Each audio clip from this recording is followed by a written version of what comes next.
Okay, we'll get started here. Welcome everybody to the Southeastern Regional Advisory Council meeting. We have a few public people here. We appreciate you guys taking time to come and be here. We appreciate those who took time to watch the proposals online and give feedback. We've received more online comments for this RAC meeting than we have in any RAC meeting I've been associated with. So it's good to see the public getting involved. Appreciate that. Before we get started, just want to go around to the RAC, have you introduce yourself, who you represent. We have Kirk online. Kirk, let's start with you. Just brief introduction. Yes. Yeah, so Kirk Player, representing Sportsman. Thanks, Kirk. Livestock. Brad Richmond, non-consumptive. Scoop Flannery, Sportsman. Charles Fisher, Sportsman. I'm Eric Luke. I represent the Sportsman Group. Dana Truman, I represent BLM. Cash Stallings, Public at Large. Sunshine Bursey, non-consumptive. Justin Ivans, Ranchers, Livestock. Stephen Duke, Sportsman. Okay, thanks everybody. We also have our Southeastern representative from the Wildlife Board here in attendance tonight. Appreciate Kent taking time to come and join us. With that, let's just get right into things. We'll entertain a motion to approve the agenda and the minutes. I move that we approve the agenda and the minutes. I'll second that. Okay, we have a motion by Brad to approve the minutes and seconded by Sunshine.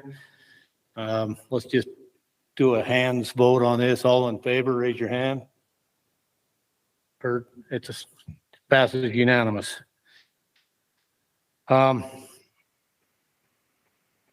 now we'll do a Wildlife Board meeting update. So the last Wildlife Board meeting was dealing with fishing.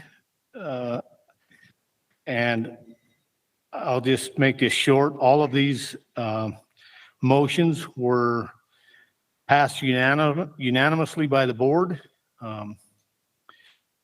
First one was made on the fishing recommendations for 2023 to 2025, the private pond rule. And then those both passed unanimously. And then there was a motion made to have the division create a list of destination water bodies throughout the state. That also passed unanimously. The conservation permit audit, that was passed unanimously, as well as the conservation permit annual report. So that pretty much all of the what was dealt with on the last board meeting. Any questions regarding that? No, we'll ask our regional supervisor, Chris, to give us a regional update.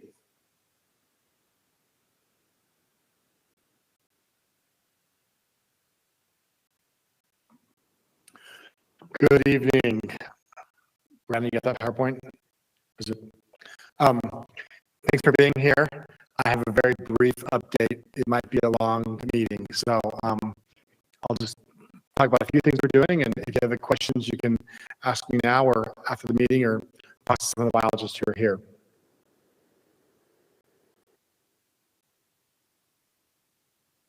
Sorry. Well, maybe I'll just start talking then. How's that sound? Our wildlife section is doing captures this month, this week, the rest of this month, and in the next month. We're doing bighorn sheep surveys, and then we'll start doing our deer captures again. If you're interested in helping on deer captures, talk to myself or Guy Wallace or one of the wildlife biologists. We'd love to have you out. We're going to be out throughout the region in staging areas and putting collars on mule deer. And it's always a great experience to have the public with us and our RAC members with us to get some hands-on experience. I'll also mention Guy Wallace is retiring. That's sad news for us. He'll be retiring in December. So he's been with us, the agency, for 40 plus years. He's not here, but he'll be here in a few minutes. He's just coming off of a bighorn sheep flight. So when you see him, congratulate him on 40 amazing years. Big shoes to fill, but we'll be trying to fill his position, trying to fill those shoes a little bit in December after he leaves. Our law enforcement section has been really busy this fall. They've had a lot of cases. Some involve, shooting a spike when they had a cow tag. Some entail using your wife or brother's permit and going hunting. Some involve trespass or being in the wrong unit. So just a little bit of everything. Probably not more than normal, but I'm always surprised at how busy our officers are responding to leads and investigating cases and making cases. So not a bit. Our habitat section is, here we go. Our habitat section has been doing habitat restoration work. It's the busiest time of year. So this time of year, we're teaming up with our federal partners and doing restoration work, everything from lowland riparian areas to high elevation aspen and everything in between, working on watershed restoration. And so we have a lot of great partners, sportsman groups, nonprofit groups, federal agencies, state agencies. We all pull in our resources and do some amazing work out there. Also mentioned that the habitat section is also reviewing big NEPA documents like the Bears Ears National Monument Plan, the Forest Plan for the Manti-La-Sal, big documents like that, making sure wildlife concerns are addressed and adequately represented in those plans. All right, I think I did law enforcement. What else we got? Outreach, we have a mule deer watch this Saturday at Nash Wash. Nash Wash is our wildlife management area that's in the South Book Cliffs. If you're interested in attending, you can go to eventbrite.com and sign up or talk to Brandon after our meeting. He can give you the details, but we do that every single year. The mule deer are in their winter ranges now, and you'll see some great mule deer at Nash Wash this weekend. And then, of course, it's pheasant season. We'll be planting pheasants on some of our wildlife management areas the next few weeks. Huntington Game Farm, Desert Lake, Upper San Rafael. We have a map online that shows where we plant these pheasants. So it's always a great time for families to go out there and kind of live the olden days where you could walk the farms and shoot pheasants. And we kind of try to create that again for our constituents. But we did have a youth pheasant hunt at Desert Lake a few weeks ago, and it was a big success. All the youth that attended got a shot at a bird. I think almost everyone went home with the bird. And then aquatics, I'll just mention that temperatures are dropping. It's almost that time of year for ice fishing. So remember to practice ice safety and be aware of when it's safe to be on the ice and when it's not. And I think that's it. Any questions? Okay, we'll be around afterwards too. Thanks. Thank you, Chris. I failed to recognize some of the most important people here with us, and that's the division personnel. We appreciate you guys being here. And Guy Wallace has also joined us, so Guy, we got the news that you're moving on to bigger and better things. We wish you the best and good luck. Okay, with that, we'll move into our first action item, habitat survey amendment. We've got Kent Hershey here and we'll give him a minute if you'd like to make any clarifications or for summary. Kent, go ahead. Before we do that, let me just talk about our process. Most of you probably know, but what we'll do, we'll give the division an opportunity to make any clarifications or summary. We'll open it up for questions from the RAC board. After that, we'll open it up to questions from the audience. Then if there are any of you who want to comment on a specific agenda item, you need to fill out one of the comment cards back there in the back. They've got it, hand it to one of the division personnel back there. They'll bring it up.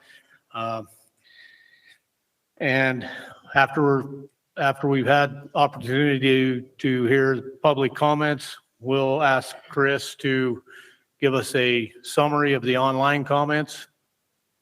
Then we will close the public comments and open it up for RAC discussion. So when you come up to make a comment, if you're representing yourselves, we'll give you 3 minutes. If you're representing a group, you can have 5 minutes. I don't know that they can see the timer. When you get to 10 seconds left, I'll just hold my hands up indicating that you have 10 seconds left to wrap up your comments. It's going to be a long night, so we want to keep things pointed and moving and flowing, but we also don't want to short any one time or the RAC opportunity to have a good discussion on any of the items. So Ken, floor is yours. Thanks, Mr. Chair.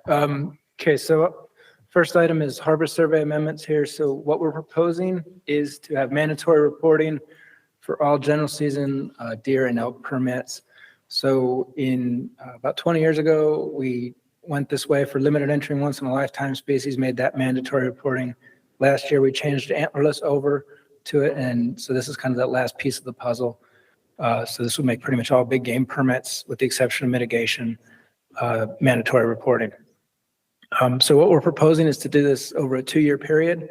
We would implement mandatory reporting starting next year for 2024 hunts, and you would have 30 days from the last day of your hunt to fill out a harvest survey. If you did not do that, you would not be eligible to put in for the draw.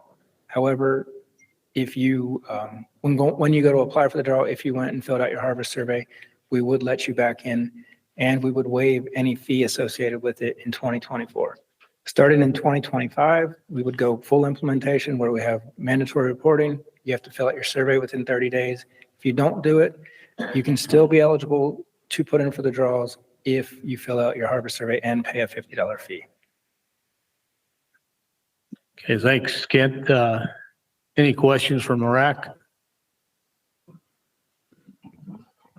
What will the $50 fee go to? It goes into our restricted fund budget, so it could go to a variety of things that we, just to run the agency. So just a general fund? What we call our restricted funds. But yeah. Okay, no other questions from the RAC. We'll open it up to questions from the audience. Okay, no questions. Chris, can you, let's see, we don't have any comment cards for this one, right? So, you want to make a comment on this agenda item? Yes. We as SFW support, as Shane Thompson, I support and want to let you know SFW supports the recommendations on this item. So, Thanks, Shane. No other comments, so let's have Chris give us our online summary.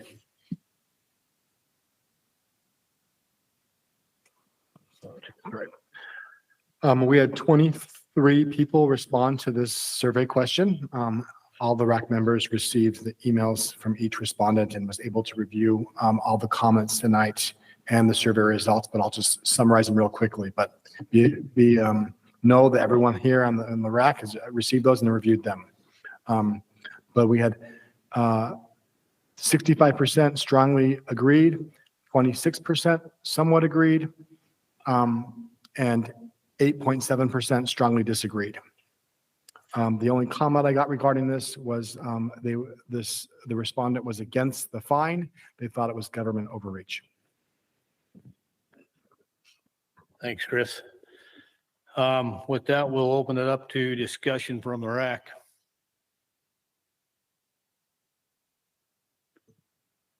I think it's awesome. I've been hoping for this for a long time. I think it's great. I guess I'm going out of order. I do have a question. Are you set on what the questions are going to be on the harvest survey, or is that a work in process? It'll be similar to what we currently do, but yeah, we update those every year depending on need and what data we need. So trying balancing out, making it easy on the public and getting the data we need. Okay. Yeah, no, I applaud it. I love it. So I have a comment. I know I received an email, maybe the rest of you did as well, suggesting that as part of the survey, there be some added questions regarding, what type of weapon was used to harvest. Was it a primitive type muzzleloader, a modern muzzleloader, primitive archery, modern archery? To me, I think that's a great idea. I don't know how big of a deal it would be to add those questions in there, but it gives us some more direct information that could be very useful in the future. So, any other comments?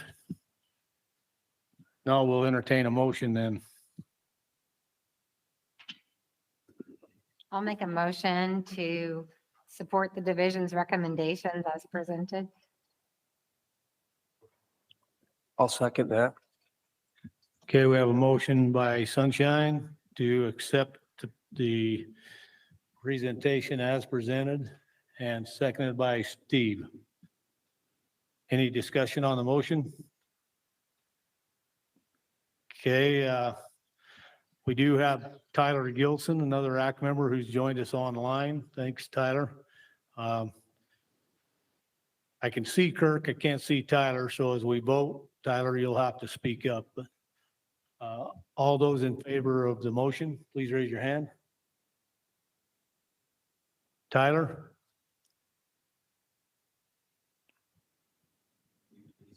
Yay or nay? Okay, that motion passes unanimously. Okay. Agenda item number 6, Pronghorn augmentation sites. Again, we have Kent to go ahead and give us any summary. Okay, thank you. So in 2017, we passed our current statewide pronghorn management plan. And within that plan is a table that lists all of the approved sites to transplant pronghorn to, whether it be an initial introduction for a new population or an augmentation of an existing population. So at that time, we had some sites we didn't anticipate wanting to augment, but due to some severe drought across the south and then the harsh winters up north, we now have sites where populations that were doing great at the time of the plan have now declined, where we'd like to add some pronghorn to them to just get their numbers up a bit. And so what we're proposing with this is amending that table in the plan to add 8 new units across the state to it. And so that would give us the opportunity to augment those populations with pronghorn as they become available. Okay, thanks, Kent. Any questions from the RAC? Where are the pronghorn coming from? We have plans this December. It's outside of this proposal, but we're trying to trap them off of Parker Mountain. We're hoping to get 150 off of there and transplant those this year. And so that's primarily the source herd that we always use. Okay, so all within Utah, not from other states. Yes, that currently we have no plans from out of state. Any other questions from the RAC? Joe? So these areas that these pronghorn are depleting on, is it because of drought, no water, no feed? What are we doing to try to help them out on water at all? Yeah, well, we constantly are doing habitat work to help out our populations, and so it just depends on the area that we're talking about. That 2018 and 2020 droughts took a toll on a lot of those desert populations. And so, yeah, we are doing habitat projects to improve them where we can. Up north, like Cache Valley, where we have a sites or several sites proposed. That was the harsh winters of 17, the 2016, 17, 18, 19, and then this past one for sure. So it just depends where you're at in the state on what the issue is.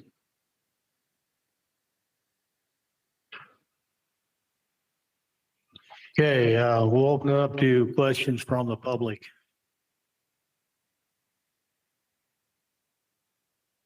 No questions. Do we have any comment cards for this item?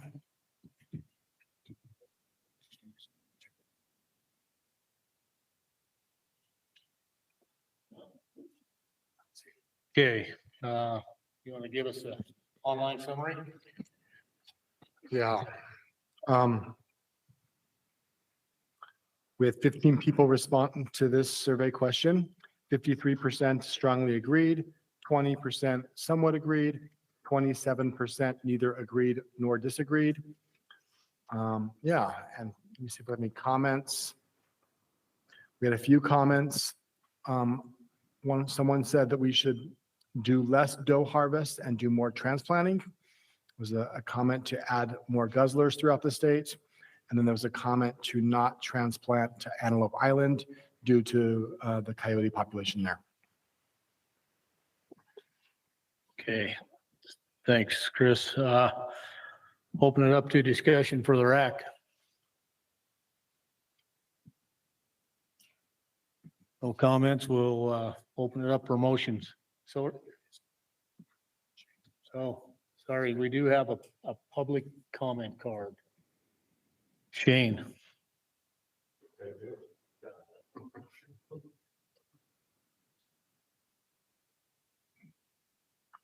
Shane Thompson, sportsman for Fish and Wildlife, and we do support the recommendations by the Fish and Game of the group.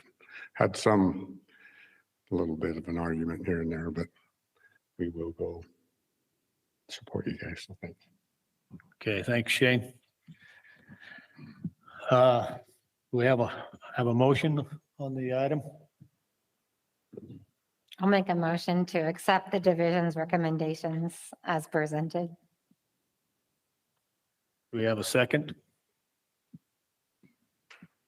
Second the motion. Sorry, we have a motion by Sunshine to accept the proposal as presented, seconded by Brad.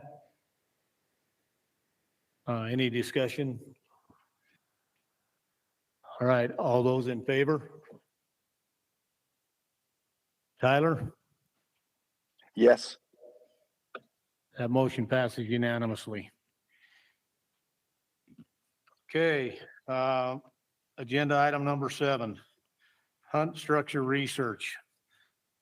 Kent, you're up again. Okay, thank you. Okay, so I'm trying to go quick with this, but make sure to give enough information so everybody knows what we're talking about.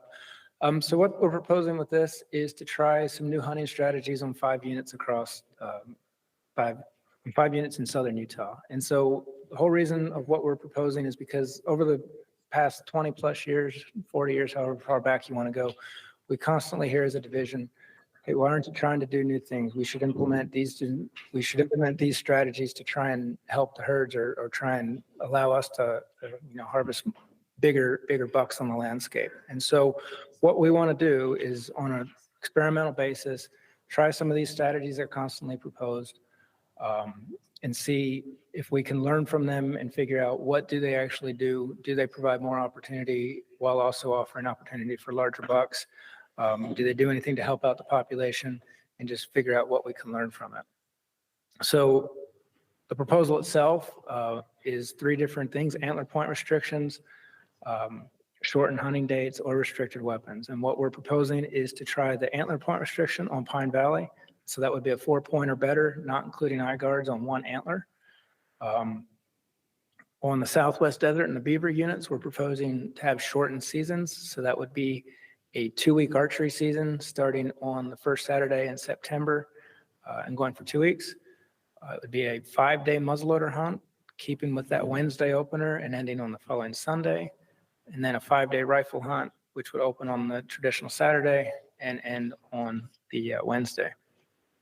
And then we'd also propose the restricted weapons hunts based on the definitions that were passed last fall. So we would have no compound bows for archery, for muzzleloaders. One clarification from the presentation I made, I said no inline muzzleloaders. That is actually incorrect. They would be allowed, but you cannot use 209 primers on it. And then it would have no scopes on those muzzleloaders either. And then for rifles, basically no scopes on them. And so that would be on the Dutton unit for all 3 of those hunts. And then on the Boulder unit, we'd kind of proposing to throw everything at it. So it'd have restricted weapons, the antler point restrictions, and the shortened seasons on that unit. In addition to those 5 units with the new hunting strategies, we're proposing to have 2 reference units, which would be the Monroe unit and the Zion. On the Monroe, we've been collecting population and survival data on that for over 10 years. So we have a long history there, and we continue that. And then the Zion, we would add and start collecting that information mainly as the best representation we have to the Pine Valleys, most similar conditions down there. And so what we're proposing is to do that for 4 years, so starting in 2024 and then ending in 2027. And on each one of those, so that we can actually look at the effects of the hunting strategies themselves and not variations in buck-doe ratios or variations in permit numbers, we would propose to maintain or set the permit numbers on them based on the last 4 years, the 4-year average from the last 4 years of permit numbers, and then maintain those numbers throughout the course of this study, with the exception that if buck-doe ratios either fall below 15 or increase beyond 24, we would give the division director the authority to just go ahead and make changes to those as needed by up to 20% each year to try and maintain those buck-doe ratios in that range of 15 to 24. We know that if we get outside of that range, get a lot more bigger bucks on the landscape and get into that limited entry ranges. And we don't want it to be about, hey, when we have more bucks in the landscape, we have higher success, we have higher satisfaction, whatever it might be. We want it to be about what are these different strategies doing. And then with that, as I said, this is a research project, so we're going to collect a lot of data. We'll rely on some intense classification data postseason for the bucks, does, and fawns, and as also the size of bucks. Also do a ton of collaring on there where we're getting information on doe condition, doe survival, fawn weights and survival, but we'll also focus on more on bucks as well, especially yearling buck data. We've seen some stuff across the state that suggests that yearling buck survival can be quite low. Our estimate right now is 47% from 1 to 2 years old. And so we want to know if that holds across southern Utah. And is that an issue? If we start keeping more of those bucks on the landscape, will it actually are they just being wasted? And so that's something we're really going to focus on. But then we're also going to do a lot of data collection on the social side, looking at applications. Does it impact the draw odds on these units? Does it impact the surrounding units? Are people actively seeking out these units to apply for? Or are they avoiding them? And then just some general opinion data on what their preferences are. Did they like the hunt? Did they not like it? Just in some social surveys there to understand just preferences and opinions. So. Thanks, Shed. Questions from the RAC? Go ahead, Cash. This proposal feels about 5 years too late, but even with that in mind, does the division have any concerns about this study hamstringing the statewide mule deer committee that's going to be meeting here soon? Do they have any concerns about that?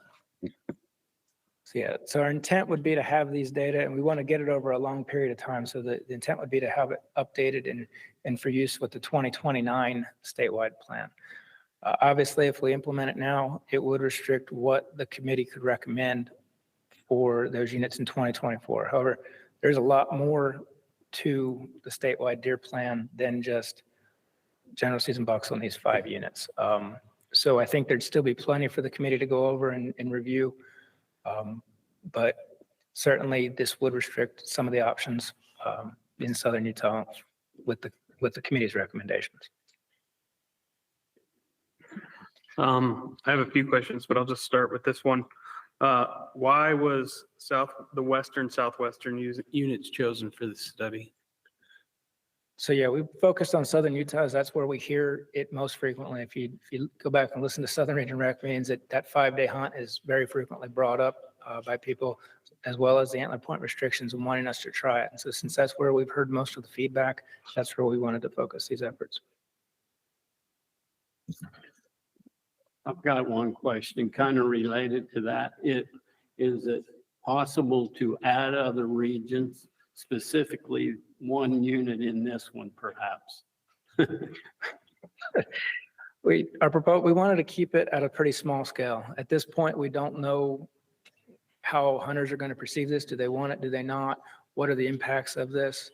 And so we wanted to keep it at a very localized scale, but we still get the data we need. And we also wanted to keep it in southern Utah so that we didn't have to deal with variation in different, winter severity or other climate factors. We wanted to be able to, so by keeping them all together, we have the same weather patterns, or at least general weather patterns throughout, that we can kind of don't have to account for that noise as much versus if we did it like in Cache Valley versus Pine Valley. The two are drastically different and tough to compare. Is there anything in the current mule deer plan that, like any provisions or writing in there that states that the division will conduct research studies like this and be able to deviate from their current goals in the plan? Yeah, there is a strategy in the plan under the population section that allows us, it recommends to implement research studies to, I'm paraphrasing here, but something to help struggling or implement research studies on populations that are below objective and struggling, and seeing if we can do anything to help them. So that's what we're doing this under. I can get the exact language if you like, but Do you feel that any of some of those are definitely below objective? Are any of them below buck-to-doe ratio that you're aware of? No, they shouldn't be. And do you think that the reason that they're below objective would have anything to do with that any of these items could address? I mean, they're killed off by weather, probably, I would assume, to turn it into a question. I mean, certainly the reason a lot of the southern units are low were the 2018-2020 drought started the population declines. And there's no doubt that was the predominant factor there. And so we are talking about buck hunting here. And so do we expect a large population effect on there? Not necessarily, but that has certainly been hypothesized by several about how long do we hunt these animals? Is it too much? If we don't hunt them as much, will we see higher survival? And so there's certainly those hypotheses out there, and that's why we want to test them. And it's certainly something we want to explore. Assuming that the board ends up approving the harvest survey amendments, is there room for these units to put hunter satisfaction questions in that survey, just so we can track how hunters are dealing with the change and how they see the change affecting the landscape and what their thought processes are on the new amendments? Yeah, absolutely. I mean, we currently are planning on hunter satisfaction regardless of whether this gets approved or not. But we could target these units or all units with specific questions to these to help address that, as well as just doing targeted surveys to people that are beyond the mandatory reporting, but also to just general hunters about what they want, and a much more in-depth survey could be done.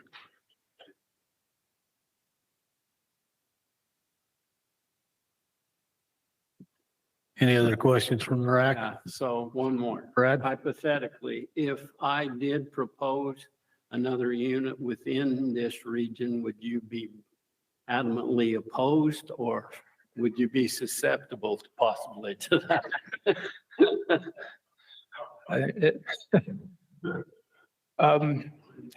Yeah.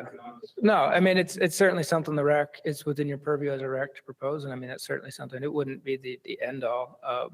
We proposed it as we did because we did not want to go too big with it too soon. But if that's what the RAC feels is best, it's certainly something that can be done.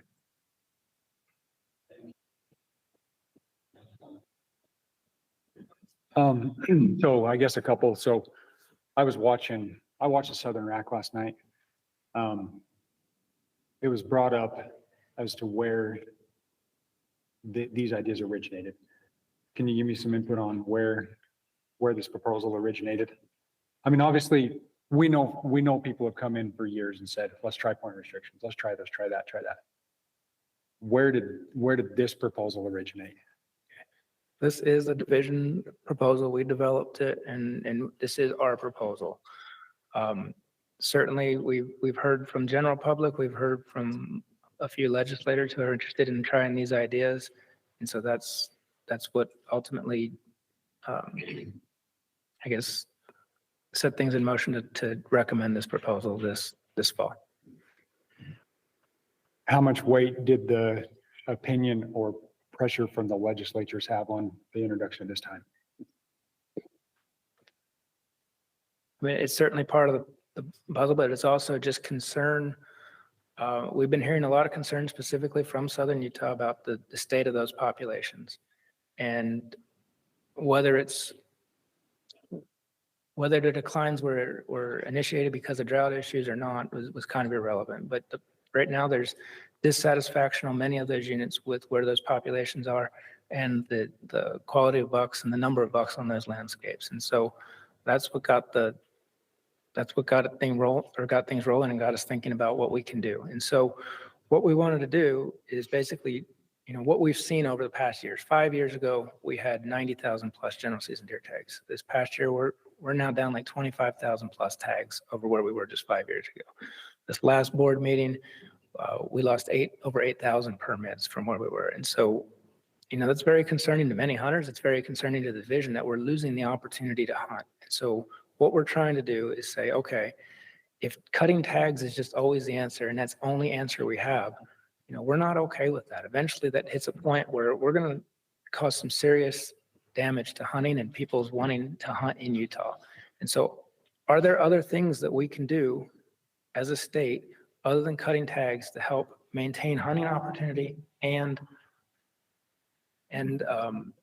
still have quality bucks in the landscape? And so if we can reduce season dates and help just a little bit by keeping more tags or increase tags by 5%, that's something we want to try and do. If we can have some antler point restrictions and still provide quality and hunting opportunity, that's something we want to look at. Whether those items work, we can't say at this time, but that's why we're proposing to study it and learn from it. And yeah, we have tried them in the past to some level and some degree, but there certainly isn't agreement about what those results were, whether they worked or not. We hear both sides of the issue. And so that's why we're proposing it not at a statewide level, not to go really big with it, but we want to learn from it and have data that we can use that people trust. And we currently have better systems in place to conduct research and better partners with universities than we've ever had to get good data. And so hopefully, we can get some really good results to these questions and see exactly what they do.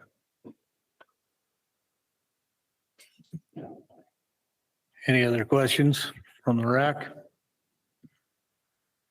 Okay. I was pausing so anybody else could ask a question if they wanted to.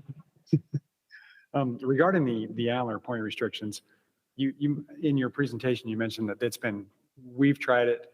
Granted, it was a lot different situation. And it was 3-pointer better, not 4-pointer better. We know of other states that have tried it. We know that it hasn't necessarily produced the results that they've looked for in most cases. Are you aware of, has there been a holistic study or any attempt to synthesize that data and bring it all into one place and say, okay, yes, it works, or no, it doesn't work. Let's take a look at all of this. Are you aware of if that's happened? I know WAF was put out their thing, but it's primarily on 3-pointer better. I'm not aware of much on the 4-pointer better side. And that's partially why if this was a 3-pointer better recommendation, I'd be pretty confident in saying what would happen. With the 4-point, it's a lot more restrictive and it will save a lot more 2-year-olds than what a 3-pointer better would. And so potentially you would save those 2-year-olds and then you would have the ability to harvest some decent quality 3-year-olds the next year. you still might put a lot of pressure on that upper end. You still might have wasting. When we saw a lot of the wounding loss and a lot of the wasting, it was in a much different situation. People have a lot better optics now. They can, you can see a lot better, and it's a lot harder to get away with shooting an animal, walking up to it and just walking away from it with so many other people out there and all cell phones and everything that everybody has. So I guess I can't really say what the 4-point or better will do, and that's why we want to try it. I know Wyoming is trying it right now. Texas has done some stuff in West Texas that's not on points, but it's on an antler width restriction that they said has had success, and so, but it's a similar type concept. So yeah, I think it's worth trying, and I don't know if people are interested in doing it or not, but that's part of the reason we want to do it and see what is the interest level in it. Steve? Yeah, I got a question. I appreciated your presentation, Kent. And at the beginning of it, you talked about things that hunters want, seeing animals, to hunt regularly. I guess a question I've always had is, what does hunt regularly mean? Do you have any idea that? Does that mean that the perception is that people get a chance to hunt every year, or does regular mean, do you have a feel for that at all? I think it just varies by the person. I mean, when we ask the questions in surveys, do people want to hunt? What do you want? Do you want to hunt more often, or do you want to hunt and be able to kill big bucks? The answer is yes. We want both. Right. And so, I mean, everybody wants to hunt every year by themselves for giant bucks. And unfortunately, that's just not possible. And so, I can't say what some people say that, yeah, I'll gladly wait 2 years.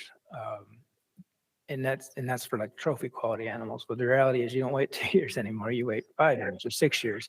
And so it just really depends on what your expectations are. Some people want to hunt every year and just have any opportunity.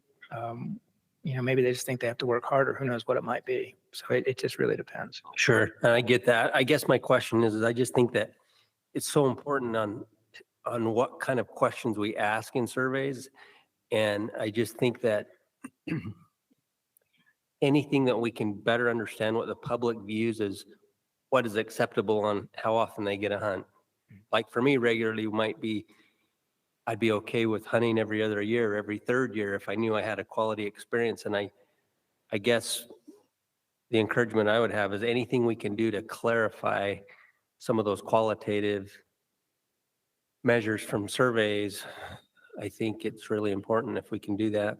And I was asking you a terrible question. I knew that was hard to answer, but. And no, it's a valid point. We've tried to do that in some of our past surveys where we've said, we've actually given them draw odds and say, hey, would you rather hunt every 3 years for, with the chance to harvest a 160 buck, or every 5 years, and put some of that in there to try and address some of that. But there is a challenge to it for sure.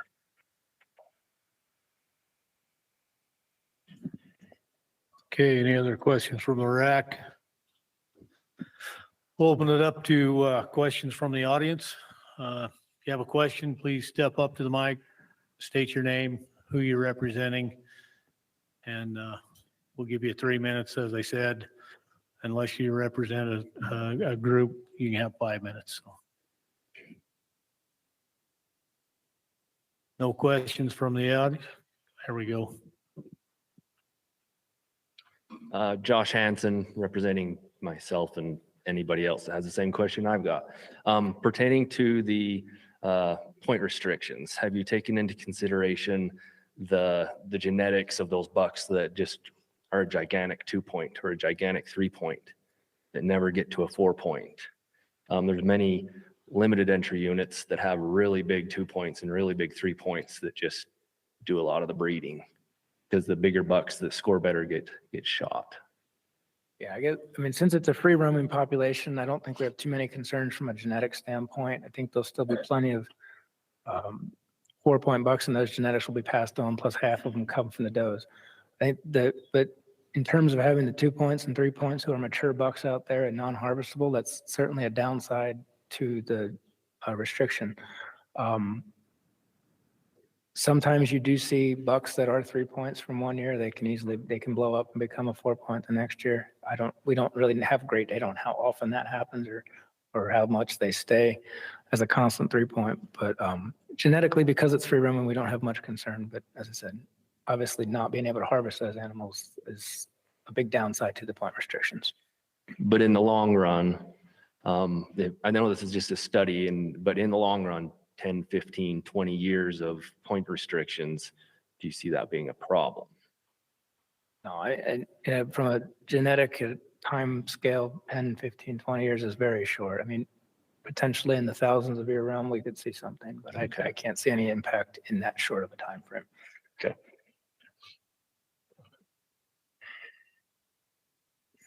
Okay, if there's no other questions from the audience,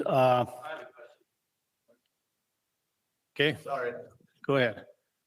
My name is Zach Robinson. I'm just representing myself. My question is on the 9 Mile unit, are they planning on doing something with the 2 rifle deer hunts? And probably any of these other units that have 2 rifle deer hunts. I just think it's a huge problem. You've got elk hunters and deer hunters out there in the field. Not a lot of enforcement. And it really puts, a lot of animals get killed on that hunt. And when we don't have animals that we should be hunting anyway. So I guess that's one of my concerns. I think one compromise on the point restriction might be for maybe the youth to possibly be somebody who could, the only person that would be able to shoot a less than a 4 point buck, which might help with bad genetics, because the bad genetics is a real thing. You will have gigantic 3 points and 2 points doing the breeding, and they'll do it till they're 8 or 9 years old, and eventually those genes will get in the gene pool. So that concern, I think, could be eliminated if you let youth hunters take a 2 or 3 point and then hold everybody else accountable till shooting a 4 point. But I guess my first question was the 9 Mile early rifle hunt. No, at this time, we have no plans to change that hunt. For the most part, I don't think any more bucks are being harvested. Those hunts, the early hunts are just splits off the late hunt. So it's pretty much taking permits out of the late hunt, putting them in the early hunt to reduce crowding issues there.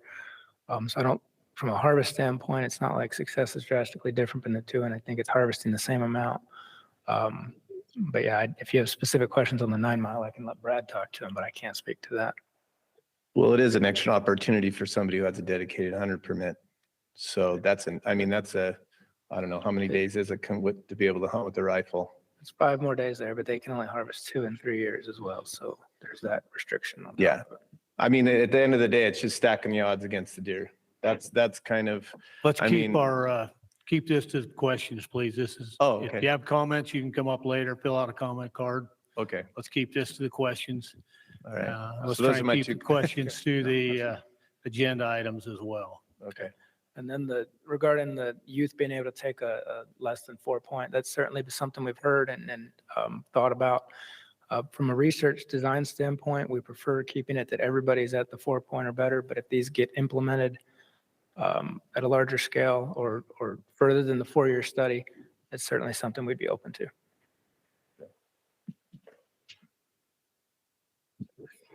Okay, before we move on, I do want to recognize we have a couple more members of our wildlife board that have joined our meeting virtually. Randy and Paula, we welcome you guys. Appreciate you taking time to join us. So with that, we have some comment cards. Okay, first up will be Kevin Albrecht. He'll be followed by Tanner Carlson.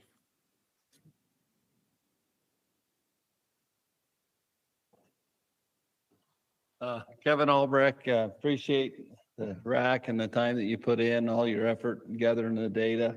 Had the opportunity to serve on the wildlife board for 6 years. And this is a topic that hits close to home. When I first started my 6-year term, I determined that I was going to every time that I received a email or a letter as to why a youth didn't draw, I was going to answer that email. Well, I didn't know that my term was going to be the start of a 5-year drought. And so by the end of my 5th and 6th years, I got to where sometimes I was answering 3,000 emails a year as to why someone didn't draw. I tell you, that becomes very difficult and very hard. And I remember a hard discussion I had with Justin Shannon of, Justin, when we continue to decline our deer populations, are there any other avenues we have? Can we shorten a season? Can we do anything? Because I could see every year we were going to cut tags, and that list of youth that weren't going to hunt was going to increase, and we had just cut and cut. And so I listened to the other RACs, and I do understand that the timing's not great and that there are pressures from all groups. There's pressures from elected officials. There's a tremendous amount of pressure on the wildlife board. There's tremendous amount of pressure on our RAC members that though you have friends that know that you serve on there and you hear all of the input too. And everyone has a great passion for our wildlife. I would just share with you that I think there's no better time. We've never been as prepared as we are now to gather data. We just heard that we're going to be having mandatory reporting. I think that you all have kind of stated some questions that can further the data that we need.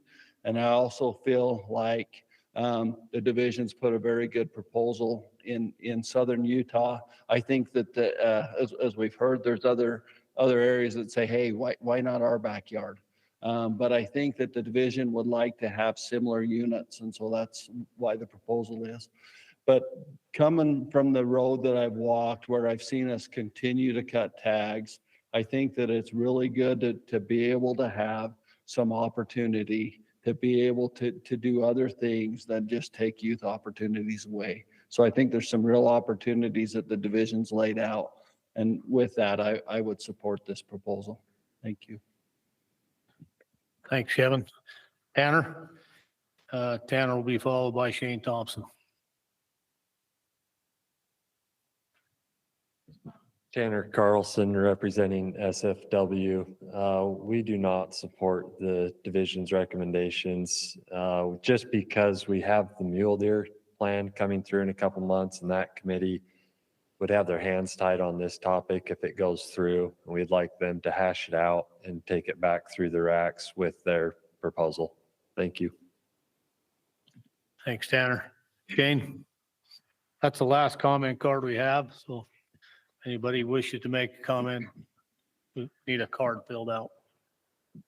Thanks. I'm Shane Thompson. I am going to follow with SFW supporting to not support the division's recommendation. And for myself, comments on a lot of the deer committee going to go over this, and I think we'd leave it to them to come up with a plan and maybe go through some of this. We need to do a lot more for our deer herd, and I appreciate the division trying something different, and we do need to do something different and drastic. We have, as sportsmen, we want opportunity, and like he says, we want the biggest bucks and want to hunt alone, and we got to look at ourselves as sportsmen and draw ourselves back to stay ethical and get involved with more than just, I want to tag, I want to go hunting, I want to go hunting.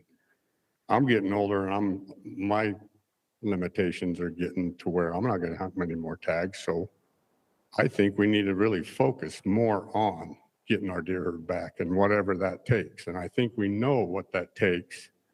And it's going to take a lot of work from every entity, not just the Fish and Game. And sportsmen have got to step back, and we got to look at the predators. We've done this before, and we had deer everywhere. I don't think we need to get our deer herds up and the predators down in a balance. they're so overwhelming to our deer herd right now. I hate to say it, but we have to take some excessive amounts to get our predators in check with our deer herds. And with all the other discussion on how we're hunting, how often we're hunting, we as hunters got to back off our deer herds, less time in the field, something, and get together with everybody. We're all stewards of the land. Let's start looking at the grazing, the water sources. Let's make it rain. They say water makes deer grow. We got that technology. We got the funding to start working on ponds and guzzlers, and everything benefits from it. So I think there's steps we need to start taking other than cutting tags. I don't like to see anybody go without a tag. This year was the first year in my life I didn't have a deer tag. And it's hard. But then again, what's out there to hunt? So we really need to work on every aspect out there to get our deer herd back. We get our deer herd back up in a threshold that can sustain all this pressure and all the predators, everybody's satisfied. So we just got to focus and all of us get together. And I appreciate all your time and all the efforts the division puts in. So that's all my comments. I got a lot more, but I'm out of time. Okay, thanks, Shane. We do have one more comment card that just got turned in, Ryan Brown.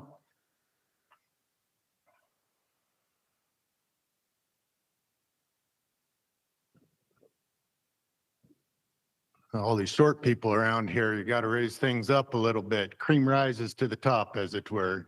But in any event, I'm here. I'm Ryan Brown. I represent the American Mountain Man. And we're a national 501c3. But our major concern with this agenda item number 7 is just the process that it's come through. We're recognized as having the premier system in the West with our committees, with our RACs, different things like this. We would urge you to vote to put this back through the mule deer plan that's going to be renewed in the upcoming year. Let it run through the normal system, through the established procedures that work. We know that those work. Delay it a year, things are going to be fine. It's not kicking the can down the road indefinitely. It's just respecting the systems and procedures that have been established. Thank you. Thank you. Okay, we don't have any more comment cards. Chris, you want to give us an online summary? Yeah.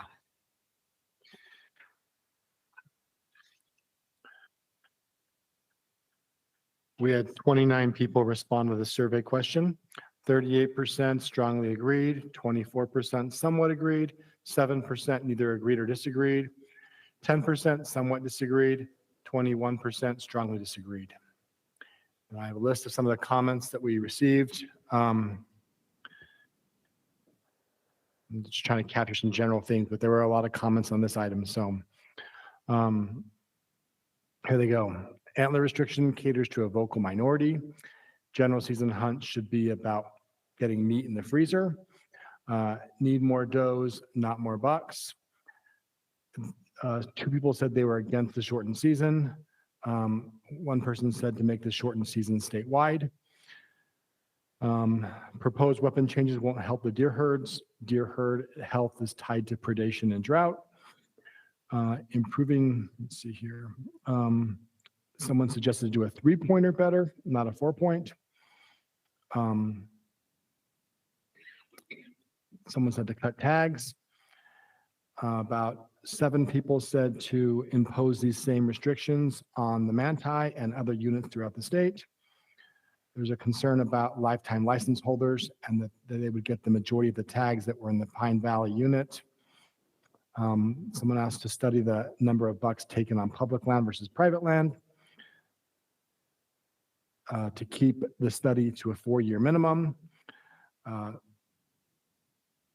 Someone supports increasing buck to doe ratios. They asked to follow the recommendations of the biologist.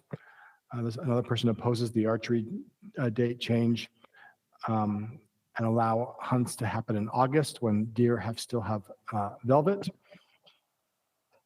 There was also a proposal a suggestion to 2 people suggested this, that the 4-pointer better restriction not be imposed on.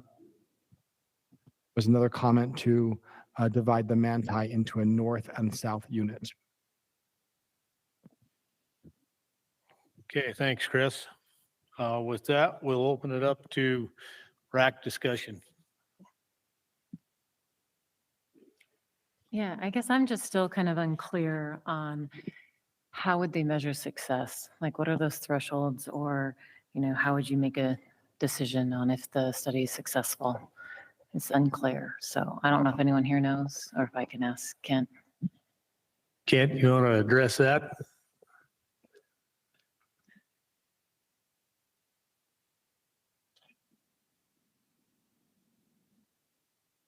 Okay.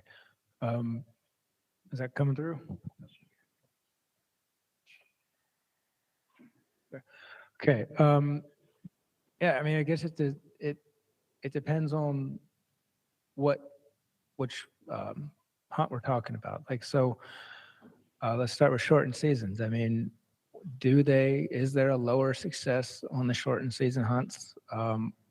Or are we taking fewer of the really top end? We hear that a lot, is about we're taking too much of the top end. So we'll be looking at what types of bucks are being taken.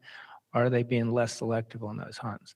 I don't know if we're going to qualify it as a success or not, but that's just what we're looking to see. Is there an impact on those things? Ultimately, it would go back to when we discuss these options with the committee, here's what we saw with the results. Is that something that is worth it for the lack of additional hunting opportunity?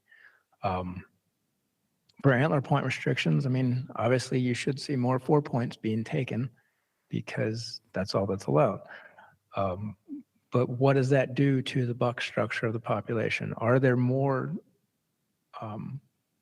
mature bucks that people see while they're out hunting? I think is the big thing that is designed to accomplish. Does it actually do that? So do we see that in the classification data? Are we providing more opportunity by doing these things? Can we allow people to harvest mature bucks that they want to, and provide tags at a level above what we'd have to do to provide the opportunity for mature bucks under current hunting practices? For the restricted weapons, I think that would fall under the same thing as shortened season. Is it lowering success rates? So are we able to provide more hunters to harvest the same amount of animals? Are they, again, being less selective so that there's more opportunity for those mature bucks out there? So I think those are the biggest things that we're trying to look at. Just what does it do? And then it'll be evaluated in the context of, are these additional restrictions worth the changes that resulted from them? And also with the caller data that we have a lot of these things already in place where we can monitor. Does it affect adult female survival? Does it affect fawn survival? Those type of things will be monitored very closely as well. And that'll help determine if these strategies are working or not. Is that accurate? Yeah, absolutely. I mean, so we're hunting bucks. So primarily what we're focusing on is how does it deal with the hunt and what does it do with success and opportunity. But certainly we're looking at those biological things, and some of the factors that have been brought up are if we save more yearling bucks or younger bucks, does that impact predator take on the older bucks? Does it focus them on the younger ones? So we'll be able to look at how predation rates, do they change? Is there a variation from year to year under these strategies? Does it do anything with timing of fawning? We've heard that as a hypothesis. It could be more succinct. So we'll certainly be able to look at that. We can look at doe condition. If we hunt them less, does that improve their condition overall? Things of that nature. So lots of things have been hypothesized, and we're set up to try and answer as much as we can.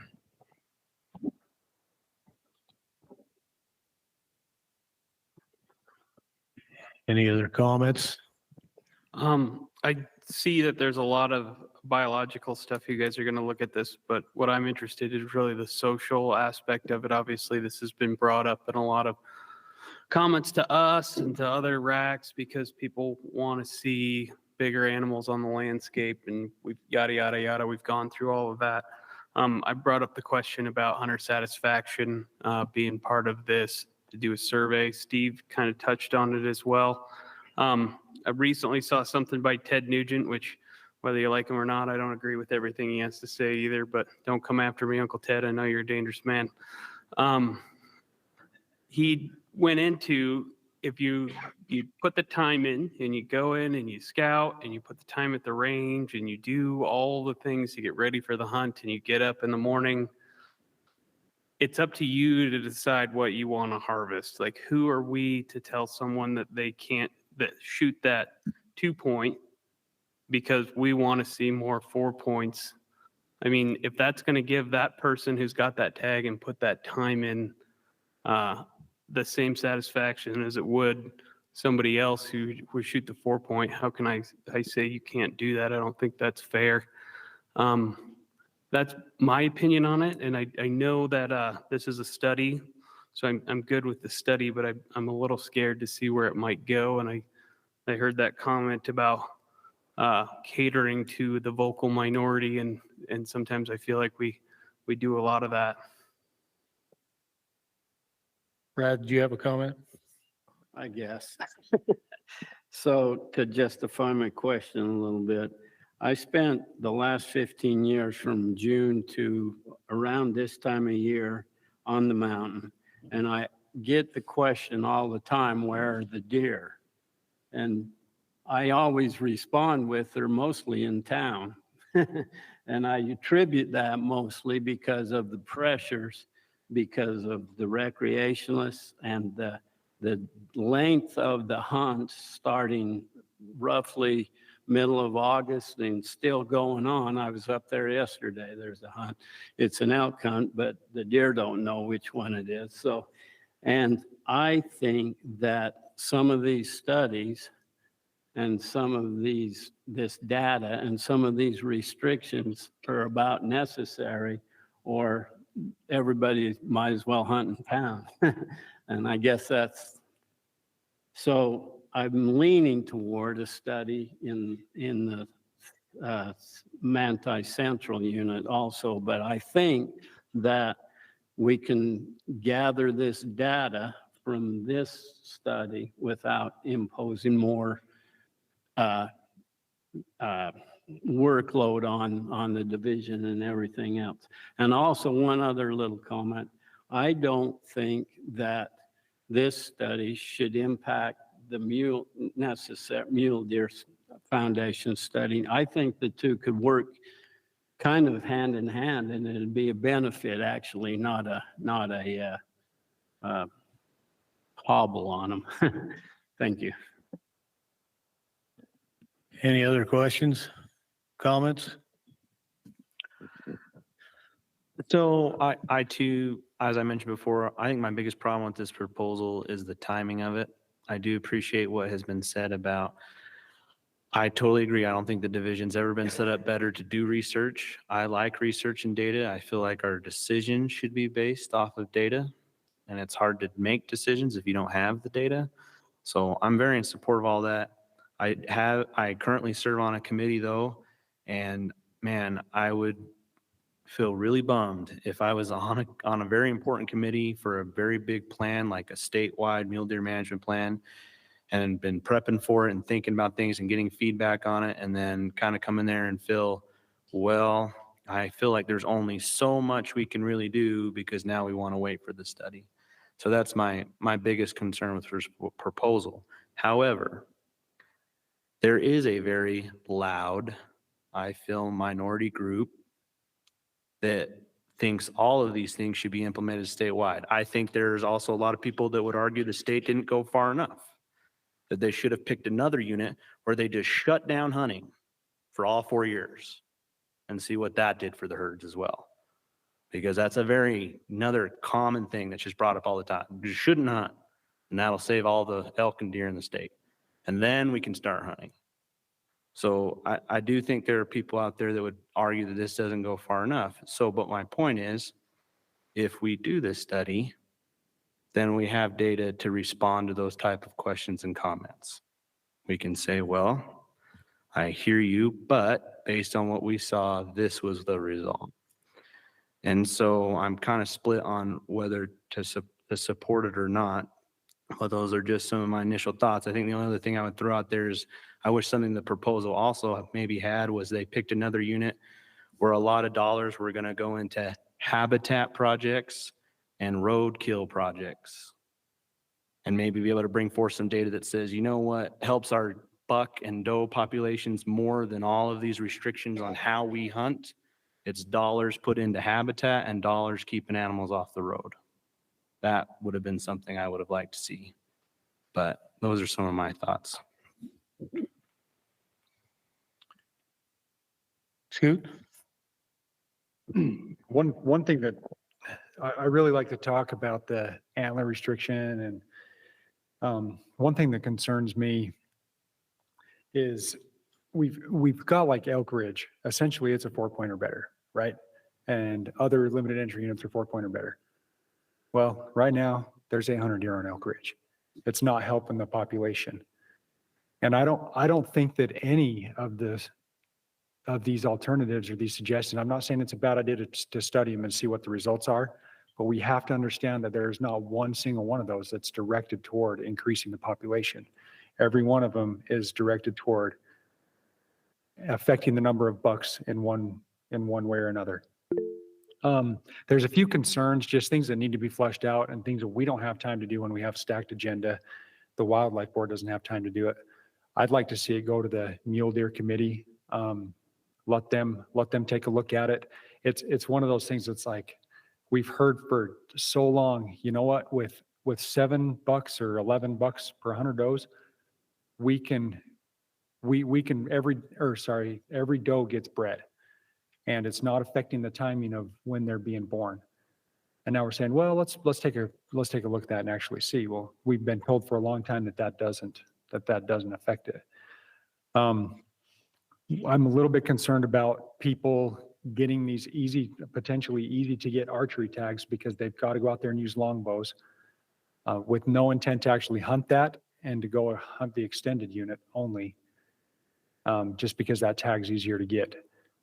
I just think there's a lot of these things, and also looking into the existing data from other states, really taking a good hard look at that through the Mule Deer Committee when they have time to actually to sit down, really digest it, take a look at it, and then bring it back to us and then tell us what they found out and make that decision at that point. Okay, thanks, Scoot. Kirk? Yeah, I just kind of want to echo the last two comments and how I feel about it. I think it's a great thing it'll be a great thing to study. I think we'll be underwhelmed with the results because I think we've seen similar things happen and the results aren't what we think, but these are some ideas that are out there that they're going to be a golden bullet and they're really not going to be. So I don't think it's a bad idea to do these small studies with very finite boundaries of doing it for only 4 years. So we do have some good data to say, no, that doesn't really work. What we really need to be doing is habitat, and habitat and more habitat if we want more deer. So I don't know, that's just kind of where my thoughts are with it. Thanks, Kirk. I have a few comments.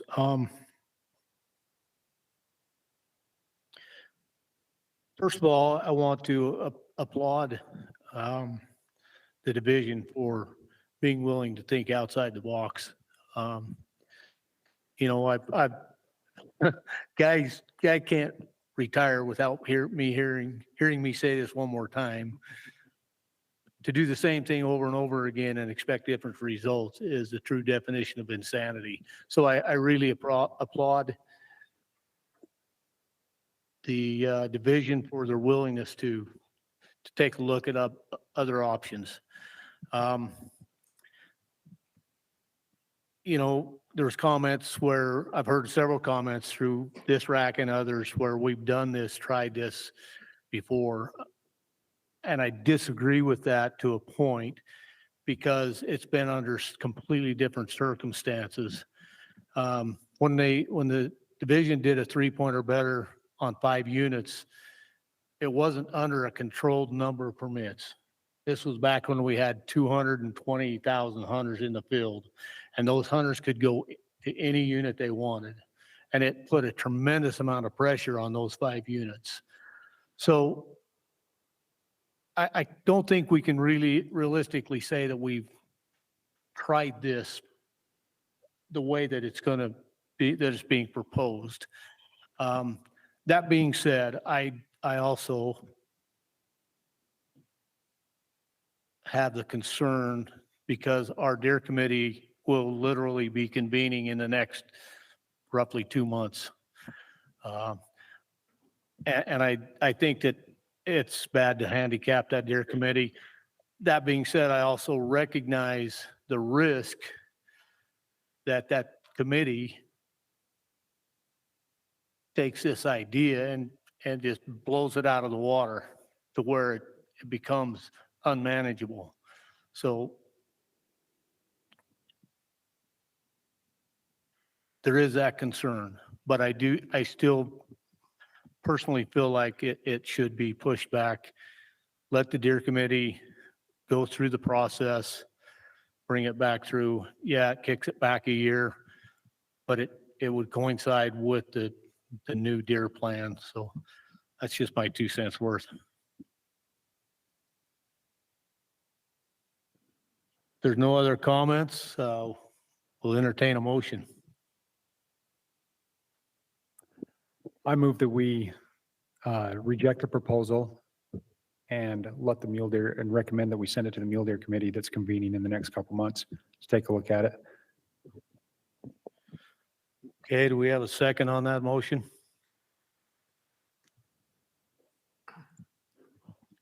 I'll second that.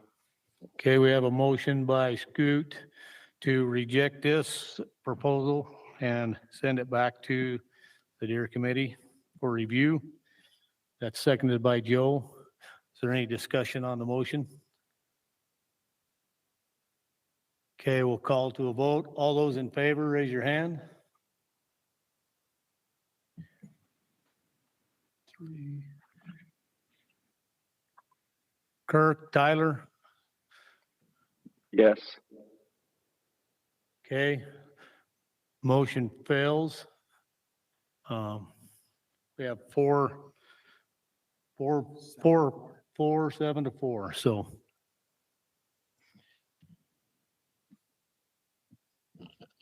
Okay. Any other motion? So I move we adopt the division's proposal. I'll second that.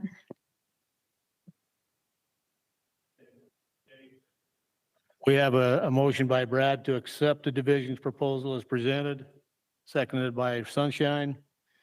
Any discussions on the motion? Yeah, I would just like to say I feel like I'm choosing the lesser of two evils here, but let's vote. Is there any way we could add in some mandatory survey for those that draw those tags to see about hunter satisfaction on those units? I believe that will be covered in, they're going to have mandatory harvest reporting on all those units. Yeah, but we don't know what's going to be in the mandatory harvest survey. We don't know if it's going to be, did you shoot a buck? Did you not shoot a buck? Or how did you like your experience? Or what did you shoot it with? Or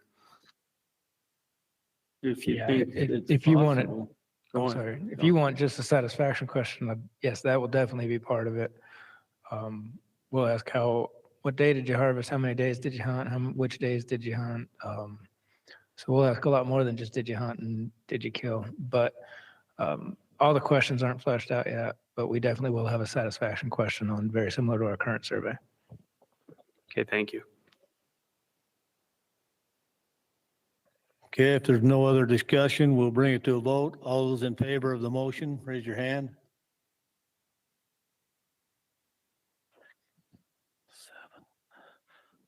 7 passes 7 to 4.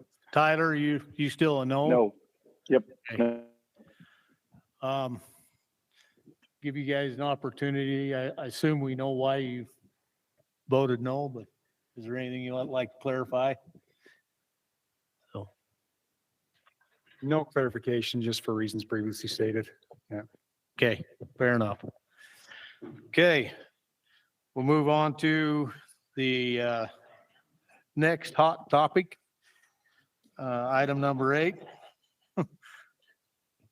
the emerging technologies. We'll give Blair a little time to give a summary. Not sure if you're referring to me or my recommendation, but I appreciate that intro. Just a quick overview of the technology committee recommendations. So this originated with our technology committee. This is a group we put together about 2 years ago. It's made up of hunters, people in industry, land managers, researchers, just a big group of people who are very familiar with hunting and very familiar with technology. They came with 2 recommendations for the division to consider. We mulled those over as well and then provided these as recommendations. The first one being to remove scopes from muzzleloaders for all muzzleloader specific hunts. And then the second being to remove the restriction for arrow and bolt length. And that's for archery, crossbow, and air gun weapons. So those are the 2 things you're considering tonight. Okay, thank you. Any questions from the RAC? I had a question. I just was curious about the demographics of your emerging technology committee. Is there parity between your demographics of the committee and demographics of muzzleloader hunters? Like in terms of age? Yeah, so it's a pretty diverse group. There's men, there's women, there's people of all ages, people of various, I guess, people that are very familiar with and hunt with rifles, archery equipment, muzzleloaders, just kind of, we tried to basically put together a group that would cover kind of all facets of everything hunting and technology. Okay. And my other question is, did you talk about limits to muzzleloaders to the firearm itself instead of limits just to the optics, like things like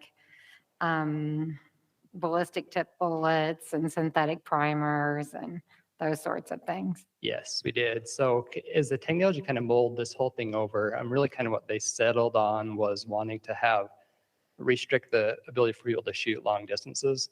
And so their recommendation kind of focused specifically on optics. They felt like if you removed optics and had to use open sights, all those other things would be restricted as well as to how far you could shoot efficiently. So that's essentially what the committee. And then my other question is there data out there about restricting optics and wound and like humane hunting and ethical shots? So there is some data. We were able to collect, well, we have been collecting harvest survey data for quite a while now. So we have a group of data before the period when we added scopes and after.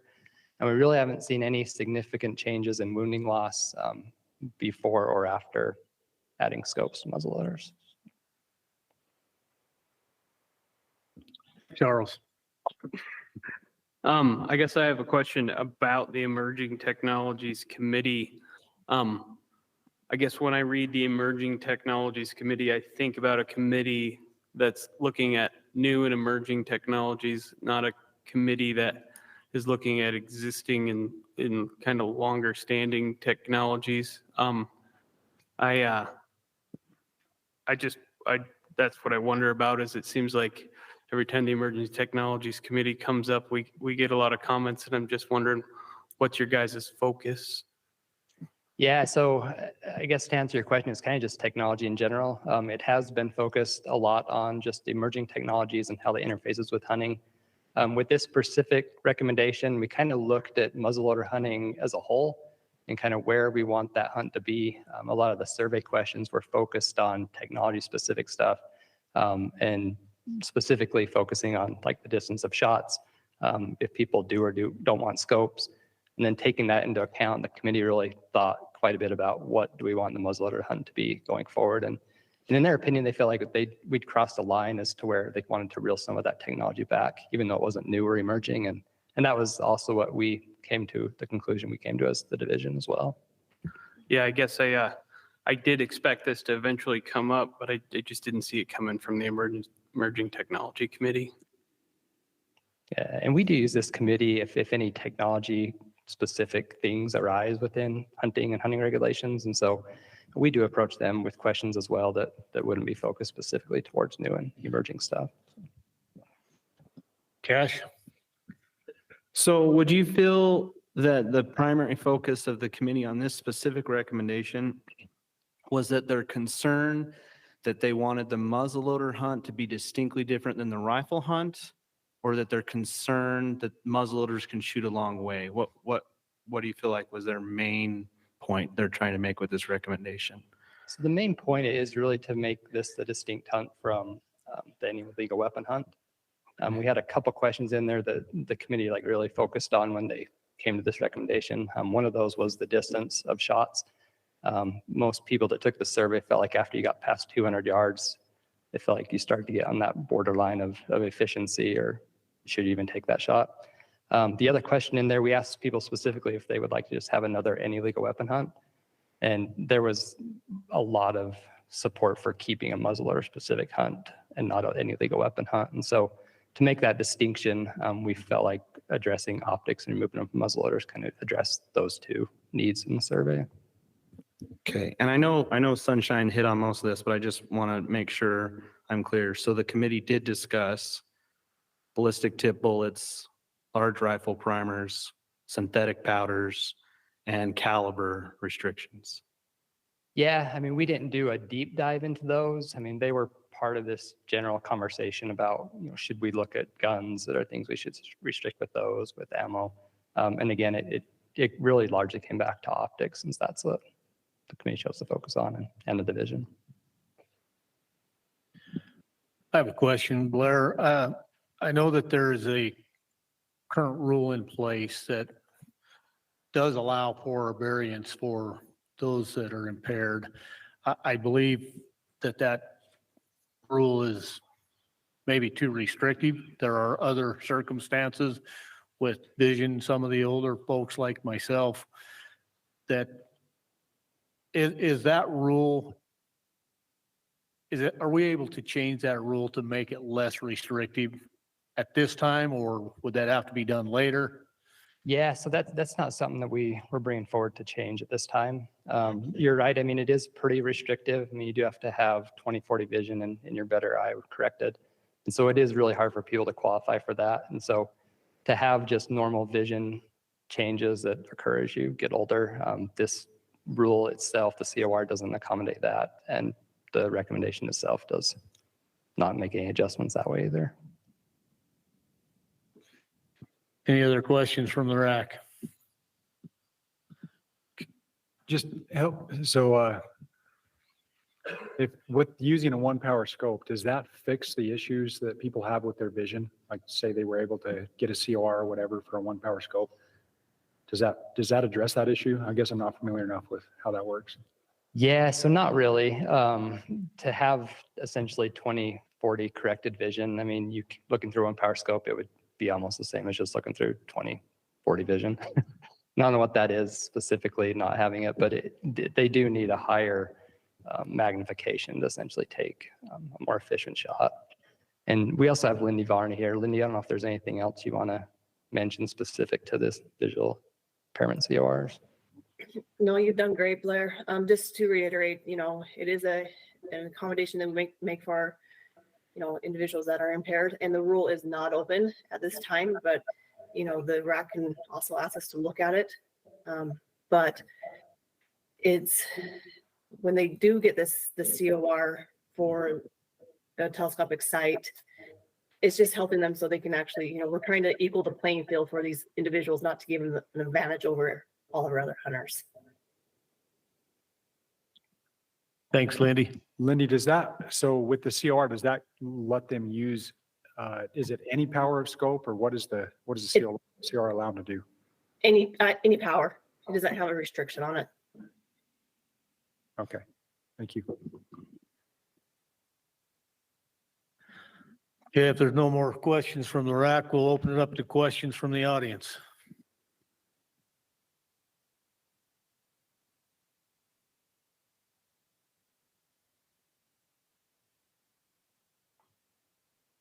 Hi, Blair. My name's Ryan Brown with the American Mountain Men. I actually have 3 questions, if I may please ask you.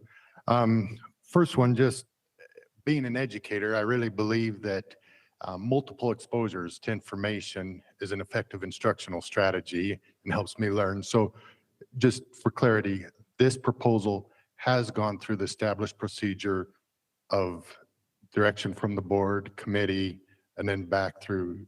We're following all those things that make our system distinct and exemplary. Yep, correct. Wonderful. Also, another question that we have, just for clarity here. Could you elaborate on who's going to be required to sell their scopes if this passes? Sure. Yeah, so, I mean, really, there's still opportunity for people that have scopes in their muzzleloaders currently. Within our any legal weapon hunts, they would be allowed to use those weapons during that time period. So there would still be the potential to use those for hunting in Utah. So then for clarity, no one's going to be required to sell their scopes if this passes. Yep. And even if this passes and they don't want to hunt that, they could keep them. So Wonderful. Very good. Just another question here. How does the definition of muzzleloader under the restricted class of weapons that was adopted by the board last April, I believe it was, differ from the definition of muzzleloader that we use in the state of Utah during our hams hunts? What's the difference in those two definitions? yeah, that's a great question. So we currently have 3 definitions. We have the current one that allows to have muzzleloaders with scopes. There's a restricted weapons definition, which is, well, I guess first would be hams. It's a little more restrictive, so it allows any muzzleloader just without a scope. And so that would essentially be what our recommendation is tonight as well. And then the third definition is restricted. And so that's to not allow muzzleloaders with scopes and to not allow 209 primers with those muzzleloaders as well. So then a follow-up question, it'd be fair to say that the hams isn't necessarily a primitive weapon hunt with that definition.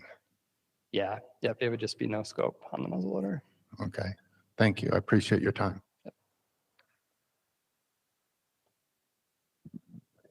Any further questions from the audience? Okay, we have a few comment cards. Shane Thompson, and he'll be followed by Ryan Brown. Shane Thompson, I'll be representing myself here. I'll let Tanner answer for SFW on this one, but I'm an old school guy. I'm from the 70s. This muzzleloader hunt was kind of originated back in there, and it was for primitive weapon hunting. And I was in front of this rack when we put scopes on this muzzleloader, and this rack went against putting scopes on them. And it got overruled at the board. I think we need to really look at taking the scopes off muzzleloaders, make it a challenging hunt. I've had success with a muzzleloader. Back in the 70s and 80s, we hunted them in November. Right now, we hunt them in September. They're a summer buck, basically. We have 16,500 muzzleloader hunters out there in September.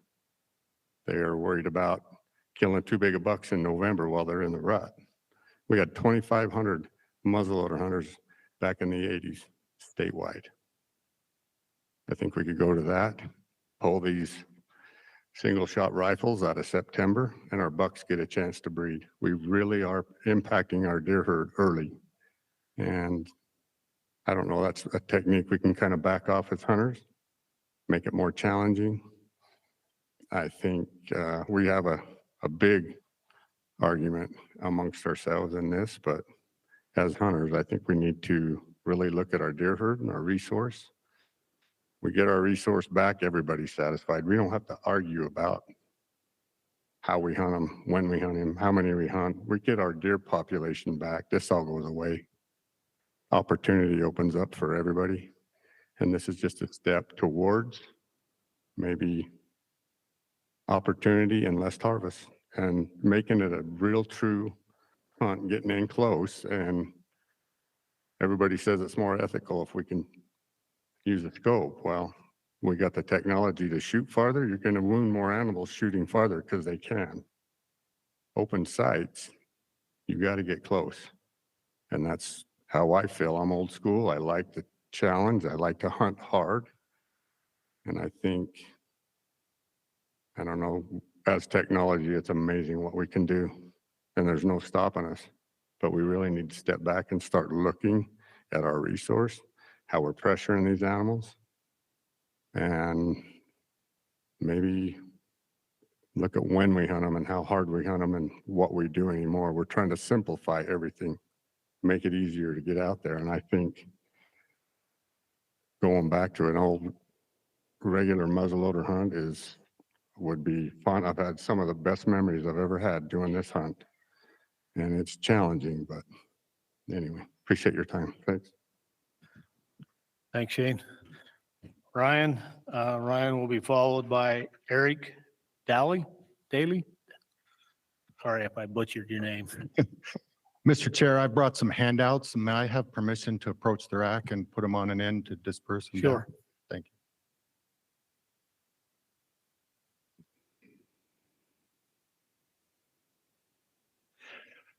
My name's Ryan Brown. I represent the American Mountain Man. I'm here speaking on behalf of our organization. We're a national organization, 501c3. As such, we have a charter. Our charter is twofold. One of those is to preserve the skills of the original mountaineers, the original mountain men. Second is to conserve our natural resources, wildlands, animals, different things like that. As such, we're primed to be very concerned stakeholders of this issue of agenda item number 8. As we've seen what the division has done across the state of Utah in recent years with our Emerging Technologies Committee, we are very excited. We're elated. We're proud, those of us that are not only members of our organization, but also residents of the state of Utah, to talk to our associates outside of the state, to point and say, look, we have a proactive division. We have a division. We just heard them speak here saying we want a separate and distinct hunt. Not take something away from other people, but restore what once was. If this passes, nobody's going to have to sell their scopes. The eBay's not going to be flooded with scopes all of a sudden. We're not taking something away. We're just restoring.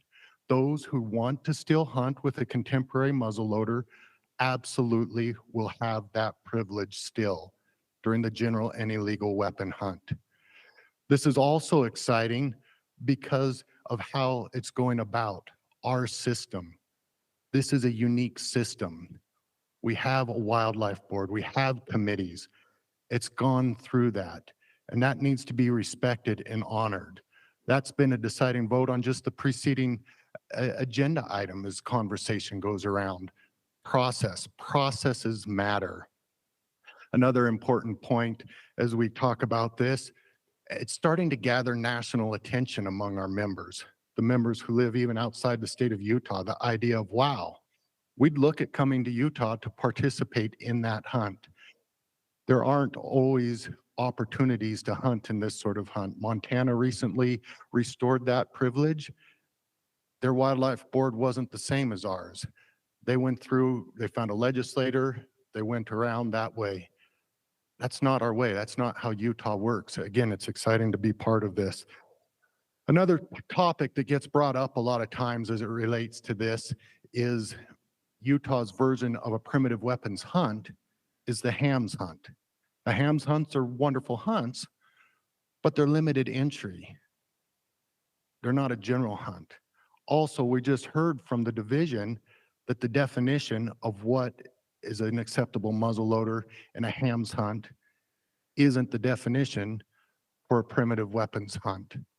And so the argument that the hams hunts are a primitive weapons hunt really is a moot point.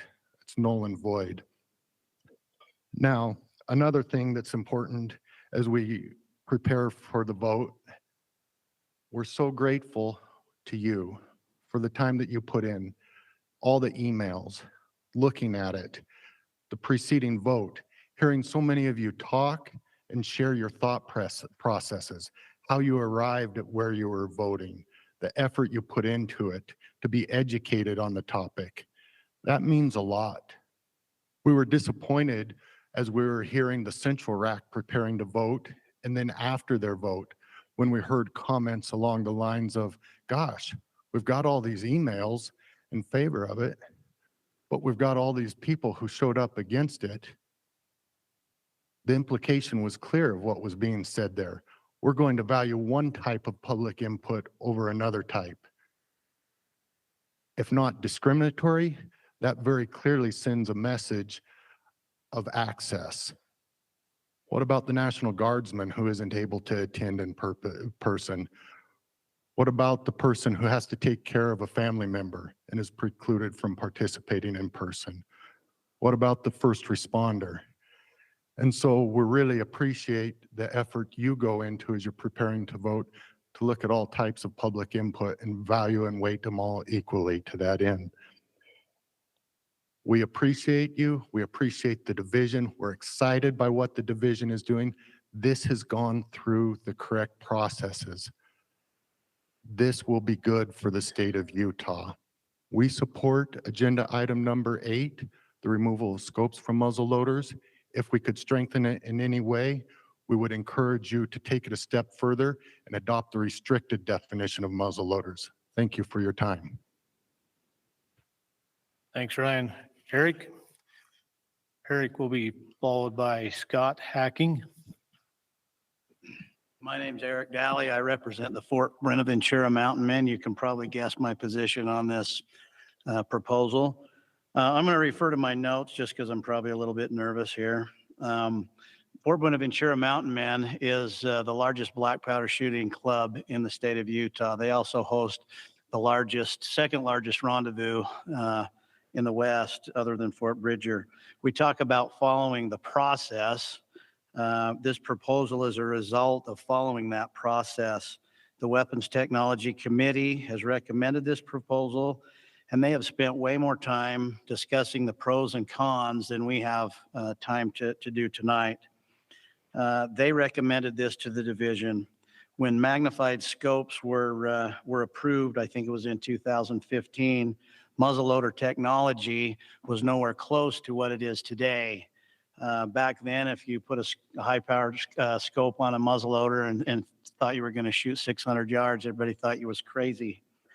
Just to illustrate that, CVA boasts its Paramount Pro inline muzzleloader to shoot a 40 caliber 225 grain power belt at a muzzle velocity of 2,750 feet per second.